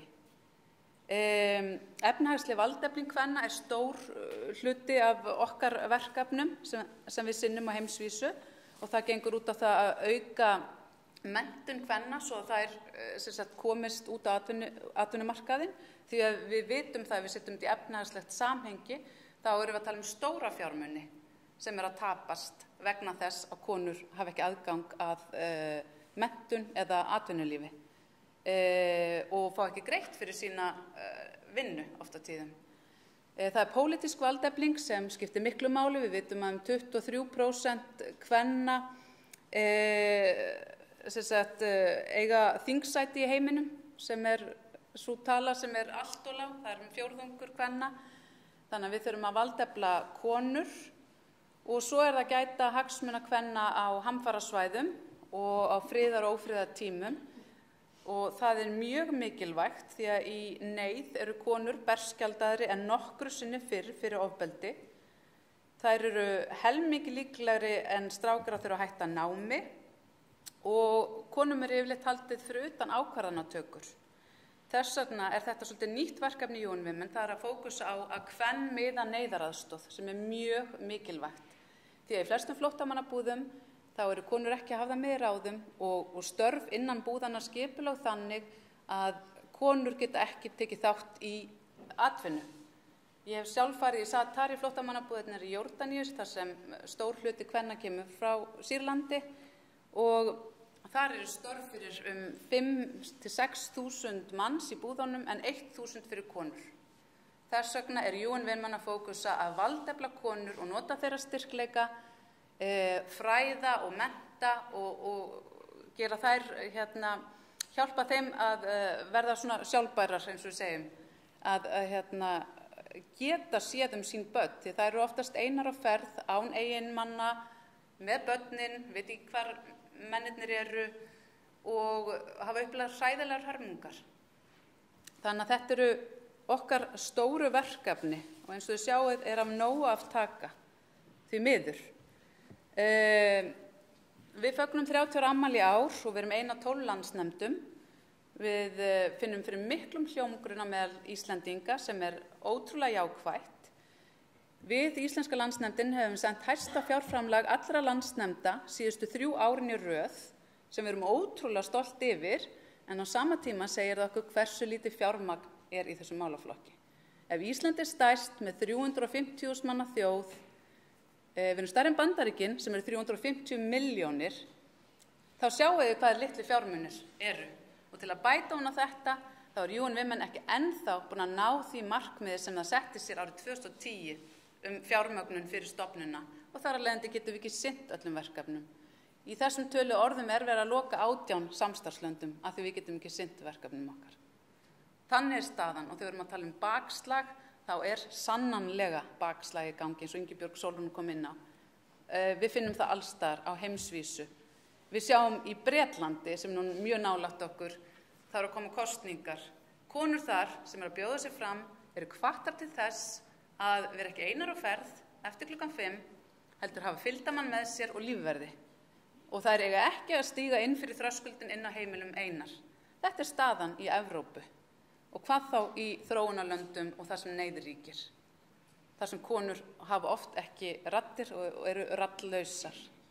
Þess vegna svo mikilvægt að við höldum áfram okkar baráttu, og það bara magnað að sjá hvað þið hafi gert, og það bara frábært.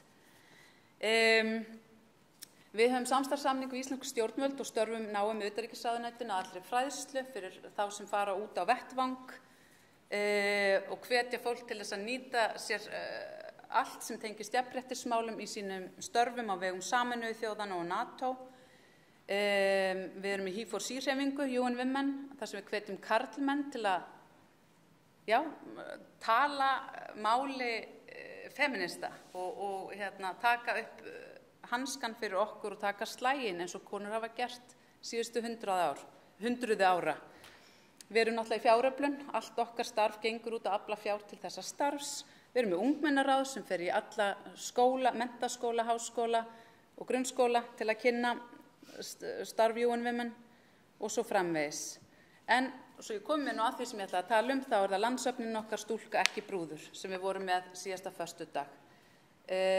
Burðarefnið okkar kom frá Malaví, við heimsóttum Malaví ekki alls fyrir löngu og hittum þar fjöldan allan af ungum stúlkum sem hafa upplifað það að vera þvingaðar í barnahjónaband.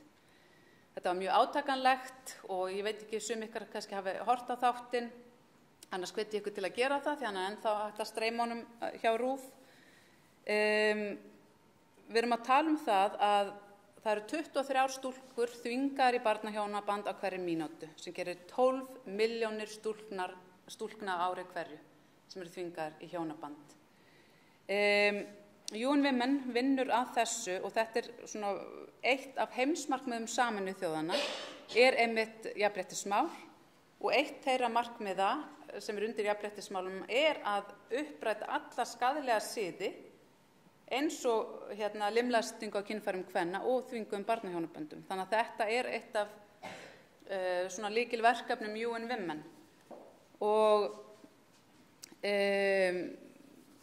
það svo mikilvægt að taka inn í þessa breytu að UN Women til dæmis kom mikið að því að breyta lögunum í Malaví árið 2017 þar sem giftingaraldur var færður úr 15 árum upp í 18 ár sem frábært skref.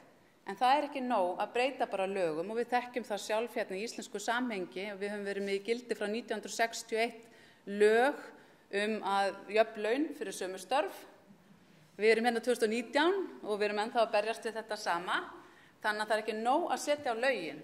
Við verðum líka að fræða fólk að breytingin hafa átt sér stað og það mjög erfitt í samfélagi eins og Malaví, þar sem stór hluti þjóðarinnar hefur ekki menntun, sérstaklega konur, hefur ekki aðgang að fjölmiðlum eða upplýsingum sem þörf á, les ekki blöð, heyrir ekki útvarp og býr stundum í svona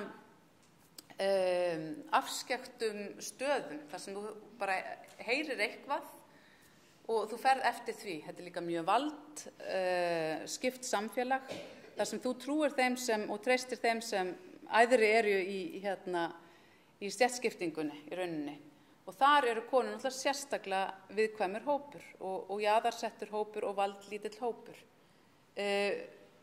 Við viljum ekki, það má í raun ekki segja að skrýmsla væða þetta, því að ástæða þess að þetta viðgengst í heiminum sökum fátæktar.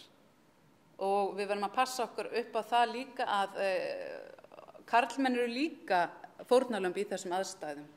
Þeir eru líka að alast upp í sama umhverfi og þar sem fjölskyldur oft telja að þær séu að gera eitthvað betra fyrir börnin sín og stúlkurnar sínar, að það eru margir munnar að metta, mörg börn sem fæðast í hverju fjölskyldu, ég vonum einhver þeirra komist á legg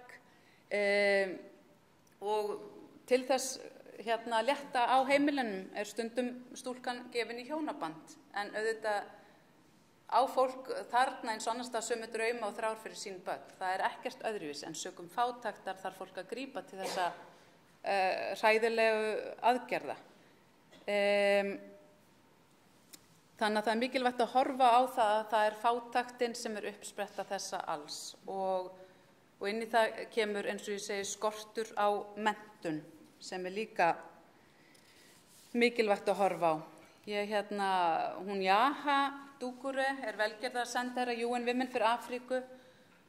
Hún talar af eigin reynslu því að hún var sjálf limlest á kynfærum, 5 daga gömul og var sjálf gefin í hjónaband þegar hún var 15 ára gömul. Hún kemur frá Gambíu og var send til New York 15 ára gömul að giftast fertugum manni.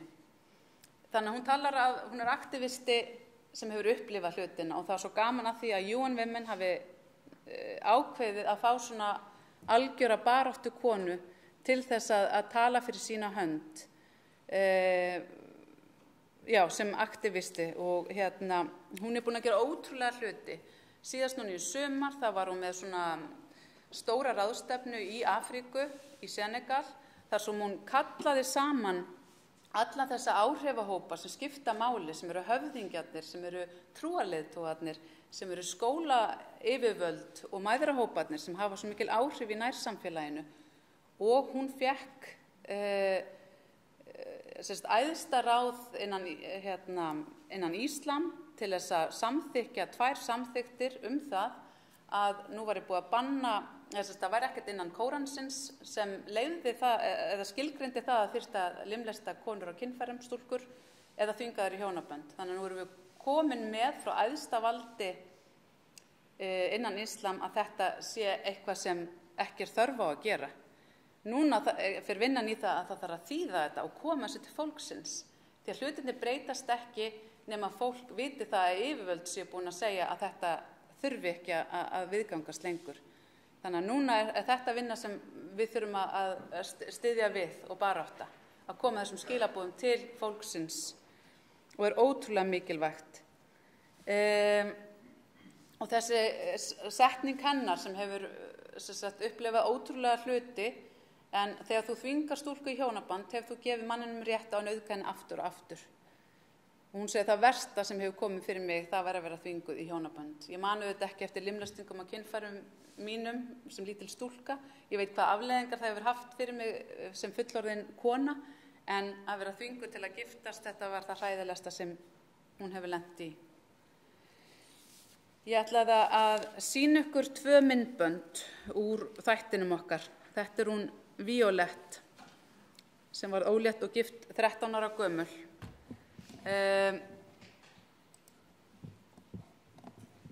Ég ætla aðeins, þetta eru heimildar einslög sem við sýndum í þættinum og sýna svo upplifun þessa stúlkna og hvað kom fyrir þær.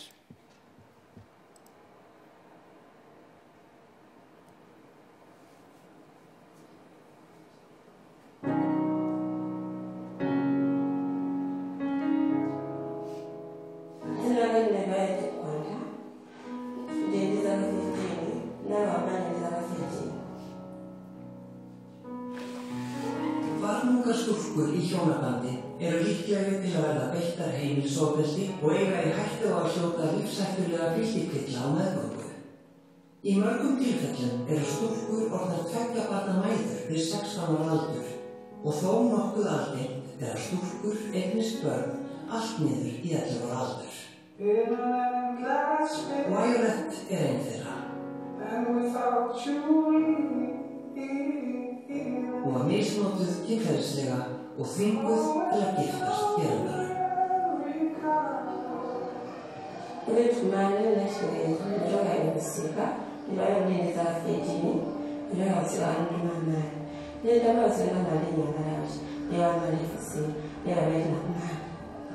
Í hvert skipti sem hún fór á markaðinn eftir þetta, býtti hún þennan mann. Fljótlega fór hún að gefa henni gjafir, svo misnotaði hann Violet kynferðislega. Nokkur síðar komst hún að því að hún væri ólétt. Did you have any knowledge of how you could get pregnant? I have been in my zoo. Makona hakusana kutoka kwa jini. Kwa maana hiyo kutengeneza kwa kumwona zote na kwa nchi za Afrika za ushirika. Kule mzee wangu leo jinsi au mtandizi. Nisini katutenda mavuta ngani kwa kumwona. What can you tell me about your experience of early child marriage? Bani ndio mavuta ngani. Mavuta wale ambao wanaona hii bacha. Bani sasa ni baada ya maneno ya Mungu. Kwa bali mafunika soko. Jadi mbele wakai wakanda ni makoloni kama muna ni kazi mlango balia atao shimo ai sina sana sina na siku nake zido makolanga ni wakati ya nizika wa school banda sasa sina blefuna ndio wajibi wewe unamoja ndio kwa school makuzao ndio na wamekufuata afikapo.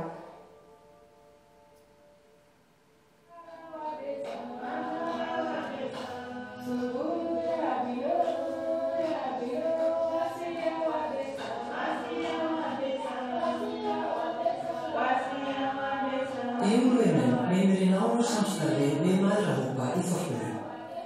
Júlvimin veitir þeim fræðslu og þjálfun hvernig að bregðast við ef þvingað barnahjónaband til að ræða. Mæðrahópar vakta hvort stúlkur sé að mæta í skóla. Ef grunur liggur á að gifta í barnungastúlku, fer mæðrahópur þorpsins heim til stúlkunar. Þær fræða foreldra og eiginmenn lög og réttindi stúlkunar og þau skaðlegu áhrif sem þvinguð hjónabönd hafa á líf stúlkuna. Þessi mæðrahópur í þorpi Violet tók eftir því og hún var hætt að mæta í skólann. Mimi nilikuwa masomo nakumbuka masomo kazi kimara na pewe masiku mbili na kazi mbili masomo nada jela mchizeka na neka mufiki ukani wala mwana makama fundi hakuna menda ona ile makazi na pewe afu wakufuna kumbuka shudana na nje sio ngabela sunna mti mara wana ndio njia pagana sio za nje Pagura nila mwana kwa mwaka wamelipetea mpaka pale. Jambo alifuatana, mpaka mama njia, unasemea tena njia. Halafu wamepata zote kwa karibu kwa njia. Usikutaka mbeleni.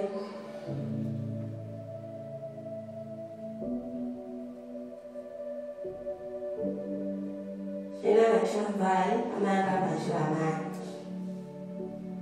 Ndio sana sana kama unaona kwenda sana majitano bila pesa zote tunazisangasa.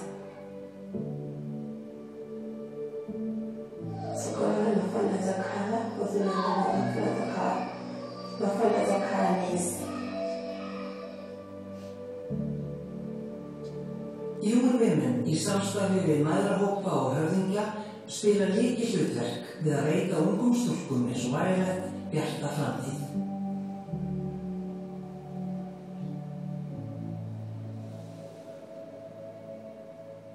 Þú getur hjálpað.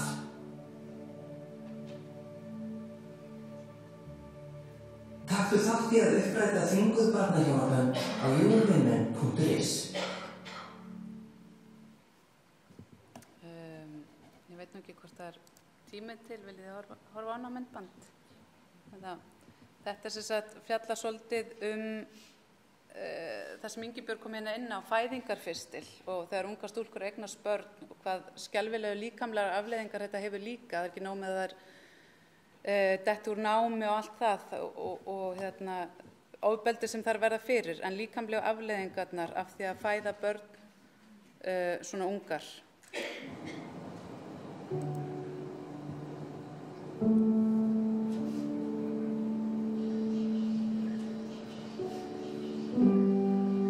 Í Malaví hefur 3. hver kona eignast barn fyrir 18 ára aldur.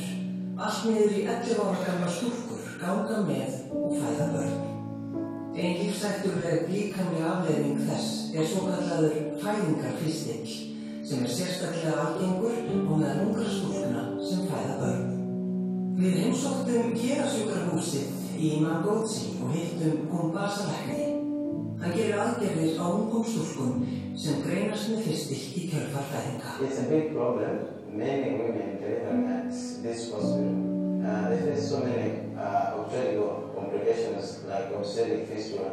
And how young are the numbers girls that come here to give birth? 11 years, 12 years. Svo kallaður fistill getur myndast í kjölfar langrar fæðingar og mikils þrýstings, en þá myndast op milli endaþarms og legganga.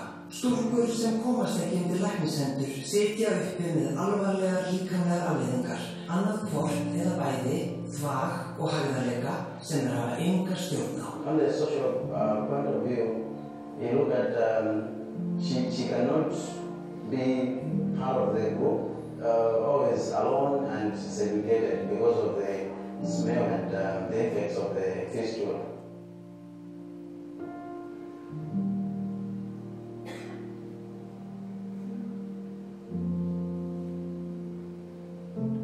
Við hittum Esinati 3 mánuðum eftir hún greindist með fistill í kjölfar fæðingar dóttur sinnar.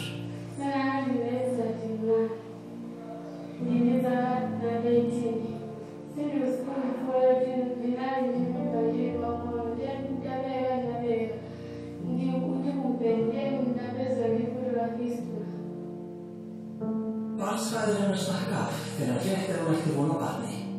Eftir erfiða meðgöngu átti hún langa og stranga fæðingu. These men face a lot of stigma in the community.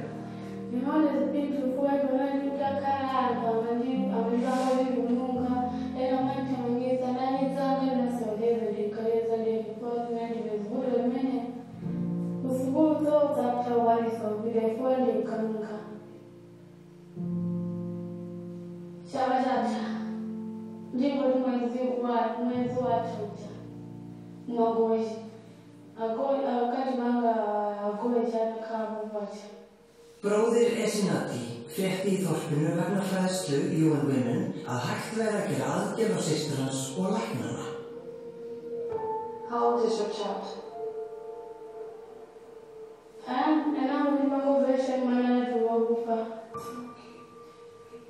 Was it a boy or a girl?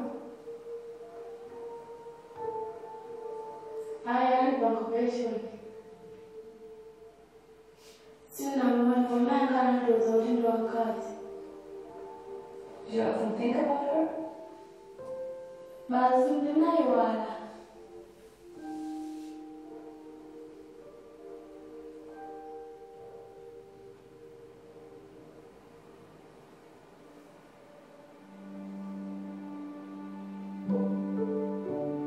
What do you want to be in the future?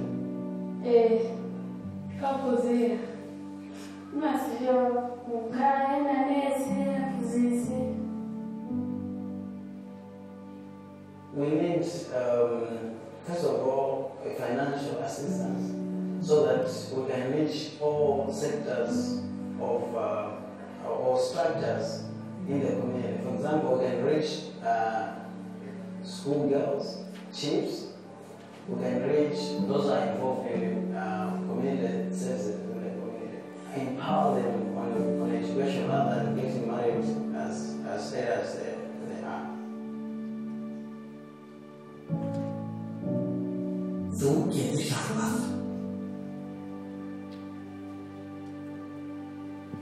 Taktu þátt í að uppræta þig.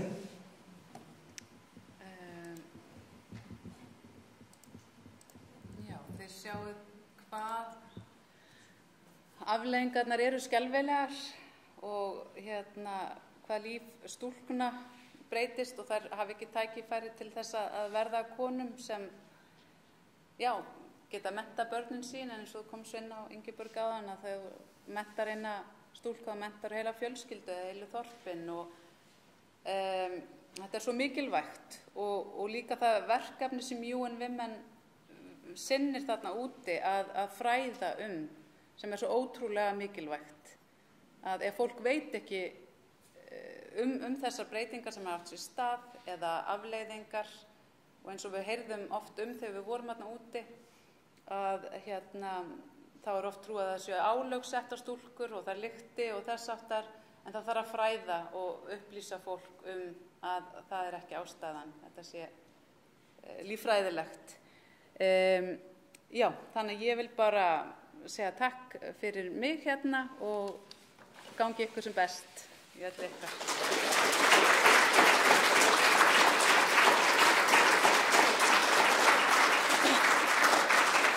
Kæra þakkir, Stella. Mig langar að spyrja, komið fram hvað mikið safnaðist þarna föstudaginn? Já, við vorum að safna mánaðarlegum styrktaraðilum og það var nú bara þannig að símkerfið okkar réð ekki við alla sem hringdu inn. Þannig að við höfum verið að hringja alla vikuna tilbaka og fengum bæði staka styrki og svo mánaðarlega. En við erum komin með 1300 nýja mánaðarlega styrktaraðila sem þetta ljósberan okkar og 10 milljónir.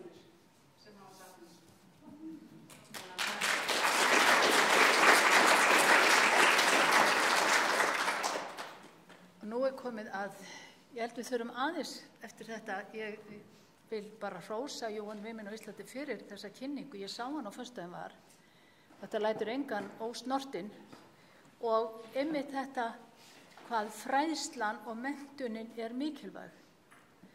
Ég vil taka það fram að í öllum þessum verkefnum Sonda International að það þýðir ekkert að koma inn í fátækt land með hnefann á lofti.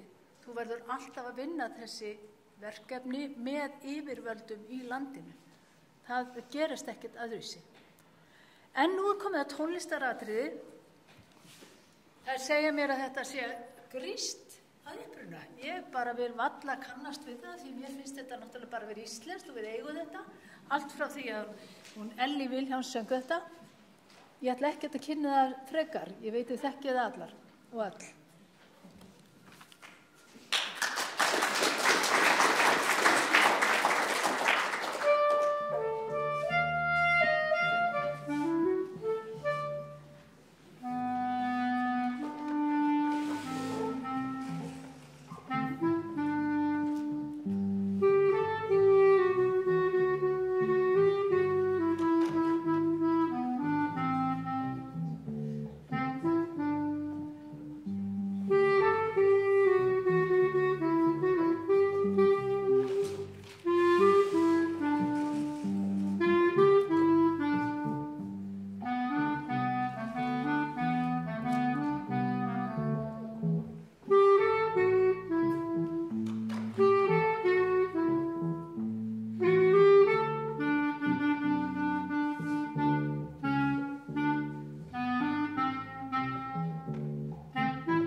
mér tókst að rangfæra það, þó það ég segði að mér finnst þetta á íslenskt, þetta ekki grískt, heldur ítalskt að uppruna. En nú komið að hápunkti ráðstefnunar. Ég ætla að segja ykkur aðeins smávegis svona frá. Ég formaður 100 ára afmælisnefndarinnar á umdæmissviði. Og fyrir rúmu ári þá fórum við í þeirri nefnd að pota svona, við senda til klubbana hvatningum að gera eitthvað í tilefni 100 ára afmælisins.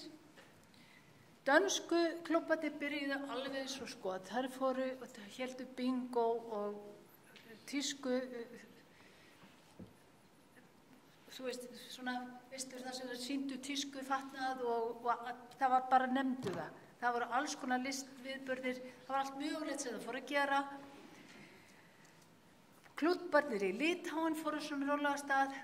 Noregur fóru að plana ýmislegt. Íslensku klúbbarnir, nei. Algjörlega ekkert að vera. Og ég, náttúrulega sem hafði með þær að gera, ég hafði engar áhyggjur. Því að það kom að íslensku klúbbarnir rumskuðu, rumskuðu, sagði ég rumskuðu? Nei, það vöknuðu upp með látum, skal ég segja ykkur. Og það var íslenska aðferðin, þetta reddast, við gerum þetta bara í kvelli, stelpur. Og nú komið að því að sjá hvað þær eru með í handræðunum. Mér langar til að kalla nefndina upp, Ingibjörg og Þóra og nefndin frá klubunum. Og hérna koma þær til með að afhenda íslenska styrkin, þar að segja til íslenska verkefnisins sem gefið í tilefni af 100 ára afmæli sonda. Gjörðu svo vel, stelpur.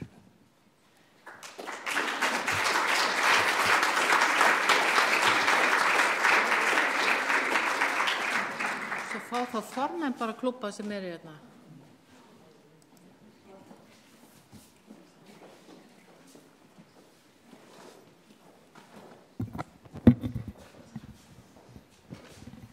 Hildur? Nefndi?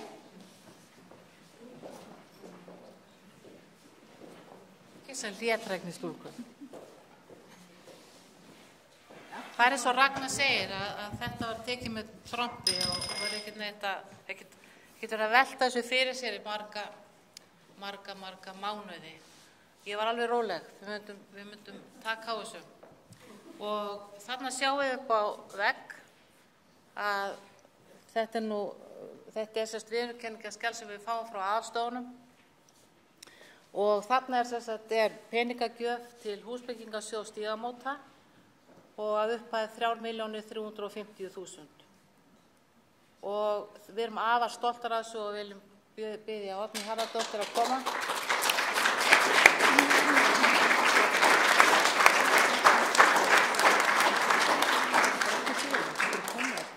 Njá, hvenær? Njá, Eygló Harðardóttir. Það hljótt að vera. Eygló. Fyrir ekki Eygló. Já, það smá fyrir tvær, já.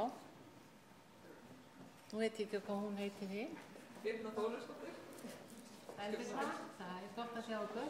Þannig náttúrulega bara agaleg stafsetningavillamaður sem að... Þetta eru dásamlega samtökum, við fáum að breyta þessu. Þið fóðu annars skjál. En við erum stoltar af upphæðinni. Bara takk. Gjör svo vel. Njótið.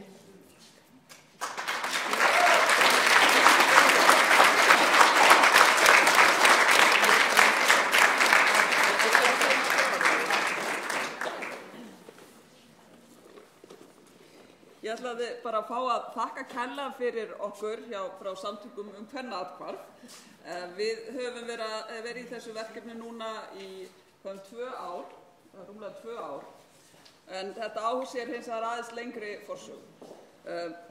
Samtökum kvennaathvarf hafa verið starfandi síðan 1982 og svo sem alltaf að vonast til þess að það sé ekki þörf á þeirri þjónustu sem við erum að veita, konum sem þurfa að flýja heimili sitt vegna ofbeldis í nánum samböndum og börnunum þeirra, að veita þeim húsaskjól, en því miður, eins og þið þekkið mjög vel og hefur verið farið í gegnum hér ágætlega, að þá sífellt meiri þörf fyrir þessa þjónustu. Og þannig að athvarfið hefur flutt í nokkur hús og hvert hús á fætur öðru hefur alltaf verið stærra og held ég að stjórnarmenn hafa alltaf trúað því í þetta sinn væri þetta orðið gott, en reynslan hefur sýnt síðan að athvarfið hefur sprengt húsnæðið utan á sér. Þannig að það sem ætlunin að gera núna með þessu fjármunum og öðrum fjármunum sem við höfum safnað og munum taka að láni, að ekki bara að byggja nýtt kvennaathvarf, við munum áfram reka kvennaathvarfið í því formi sem það í dag, en við ætlum að búa til það sem við kalla annars stigs úrræði. Og þannig að þegar konurnar og börnin þeirra eru komnar úr mestu hættunni, að þá hugsunin að þær geti fengið sína eigin íbúð á góðum kjörum, hagstæðri leigu og fái þá tækifæri til þess að byggja sig upp aftur eftir áfallið sem fylgir því að þurfa að flýja heimili sitt og upplifa ofbeldi. Og þá hugmyndin að það sé þá gerðir, það náttúrulega húsaleigusamningur sem gerður og þú fær þína eigin íbúð, en að samanskapi líka þá hugsunin að því fylgi ráðgjöf og önnur þjónusta til þess að hvort sem við erum að tala að konast þar að ganga frá skilnaði, hvort hún vil mennta sig frekar, vonandi þegar tími líður, vinna úr áfallinu, koma sér fyrir á nýjum stað í nýju sveitarfélagi, því að athvarfið náttúrulega eina athvarfið sem starfandi á öllu landinu enn sem komið og þannig að við sjáum okkur fyrir, þannig að neyðarathvarfið sé þá fyrsta stigið, en það sem við erum að byggja núna sem verða 18 íbúðir sé þá svokallað annars stigs úrræði og í þeirri von að fjölskylduna muni síðan vonandi aldrei aftur þurfa á þjónustu okkar að halda, verði sjálfstæðar og flottar og sterkar eins og við vitum að þessar konur og þeirra börn eru. Það líka svo dásamlegt að fá að vera hér og ég vona þessi lagi að þetta verkefni hefur verið fyllt og tengst sterkum konum. Það þannig að þegar ég var í félagsmálaráðuneytinu á sínum tíma að þá kom Sigþrúður Guðmundsdóttir, forstöðukona okkar, og hitti mig og kom með þessa hugmynd, sagði að þær hefur verið að velta þessu fyrir sér og hvort að það var eitthvað sem væri hægt að gera. Og ég svaraði henni þannig, hún var víst ekki alls sátt við mig eftir þann fund, að ég sagði að ég væri að búa til nýtt húsnæðiskerfi og ég væri búin að tryggja fjármunn í það og hvort hún vildi ekki bara byggja sjálf. Og hún talar ennþá það að hún hafi ekki verið sérstaklega sátt við mig eftir þann fund. Síðan leið tíminn og ég fór úr ráðuneytinu og áfram var Sigþrúður að velta fyrir sér hvernig væri hægt að gera þetta raunveruleika og hennar frábæru stjórnarmenn. Og þannig að þegar ég bankaði upp og spurði hvort það væri ekki spurningum að senda þennan bolta bara kannski við gætum tekið hann saman og athuga hvert við kæmust með hann, að þá var svarið eitt stórt já og við erum komin þangað í dag að með hjálp frábæru kvennanna í allra vörum sem fóru í landssöfnun með okkur og þar söfnaðist 80 milljónir. Borgarstjóri lofaði okkur lóð. Ríkið kom síðan með stuðningi gegnum nýja húsnæðiskerfi sem ég nefndi og síðan hafa að nefna svo Optimistar og svo náttúrulega eins og hvað þið eru að gera hér, Oddfellow og fjöldi annara sem hefur stutt við þetta verkefni. Og það veitir ekki af því að þetta stærsta einstaka verkefni sem við hjá Samtökum kvennaathvarfa höfum farið í. Við vitum ekki hvort við munum nokkuð tíma að fara í svona stórt verkefni. En núna hins vegar erum við komin þangað að við erum að fara að halda skóflustunguhátíð eins og við köllum það. Við ætlum ekki að taka sér skóflustunguna sjálfa þá en það verður gengið frá undanverkssamningi og samningi við okkar viðskiptabanka varðandi framkvæmdafjármögnunina núna 18. nóvember. Við ætlum að fara af stað síðan 1. febrúar, þar hefjast framkvæmdir og verktakinn er búin að lofa því að skila okkur lyklunum 17 mánuði seinna. Annars förum við að rukka bætur. Að vera sanngjarnar, en þetta er frábært fólk sem er búið að vinna með okkur í gegnum þetta ferli, þannig að við erum mjög bjartsýnar og glaðar að vera komnar hingað. Það að því hér hafa verið sagðar litlar örsögur og þá ætla ég kannski að fá að ljúka máli mínu með því að hún Sigþrúður svo dásamleg sagnakona, hún bara því miður gat ekki verið með okkur hér í dag og eina söguna sem hún sagði sem alltaf snert mig og snert okkur allar þegar hún hefur sagt hana að þá hefur hún sagt söguna því að athvarfið hefur náttúrulega verið svo við höfum notið svo mikilla góðvildar í samfélaginu, góðvildar frá ykkur og svo fjöldamörg annarra og þannig að hver jól þá berast gjafir til heimilismanna, til kvennanna og barna þeirra og meðal annars ein listakona sem hefur gefið nokkur reglulega hver jól málverk til allra þeirra kvenna sem dveljast í athvarfinu. Og ein jólina þá voru heimilismenn búin að taka upp pakkana sína og voru að virða svona fyrir sér það sem þau fengið gefins og meðal annars að horfa á málverkin sín. Og ein kona segir að eins falleg og dásamleg þessi gjöf þá þetta svo skrítið því við eigum enga veggi til að setja málverki upp. Og það það sem við höfum horft á þetta verkefni. Við erum að tryggja okkar konum og þeirra börnum þeirra eigin veggi til að setja málverki sitt upp á. Þannig að það allan að þannig sem við höfum hugsað þetta og hún hefur sagt svo vel frá.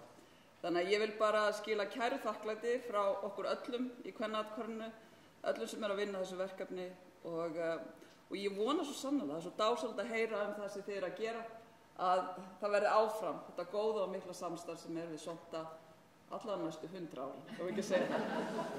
Þó að enn á ný, þá held ég að við náttúrulega öll hér hvort við stöndum að sitjum, að við vonumst náttúrulega til þess að það verði ekki þörf fyrir þessa baráttu gegn ofbeldi sem við erum að standa saman í. En það allan að kannski ekki nein beinmerki það að það sé ekki nauðsyn á því. Þannig að takk kærlega fyrir.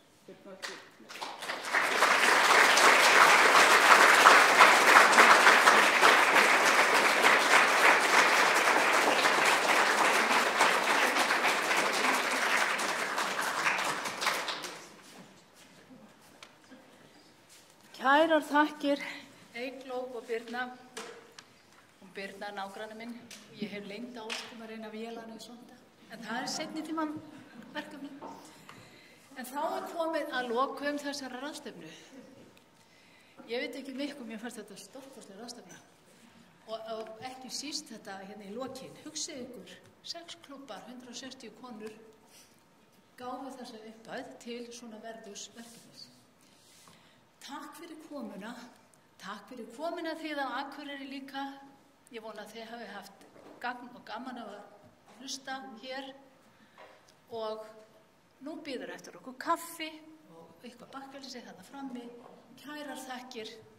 Takk fyrir.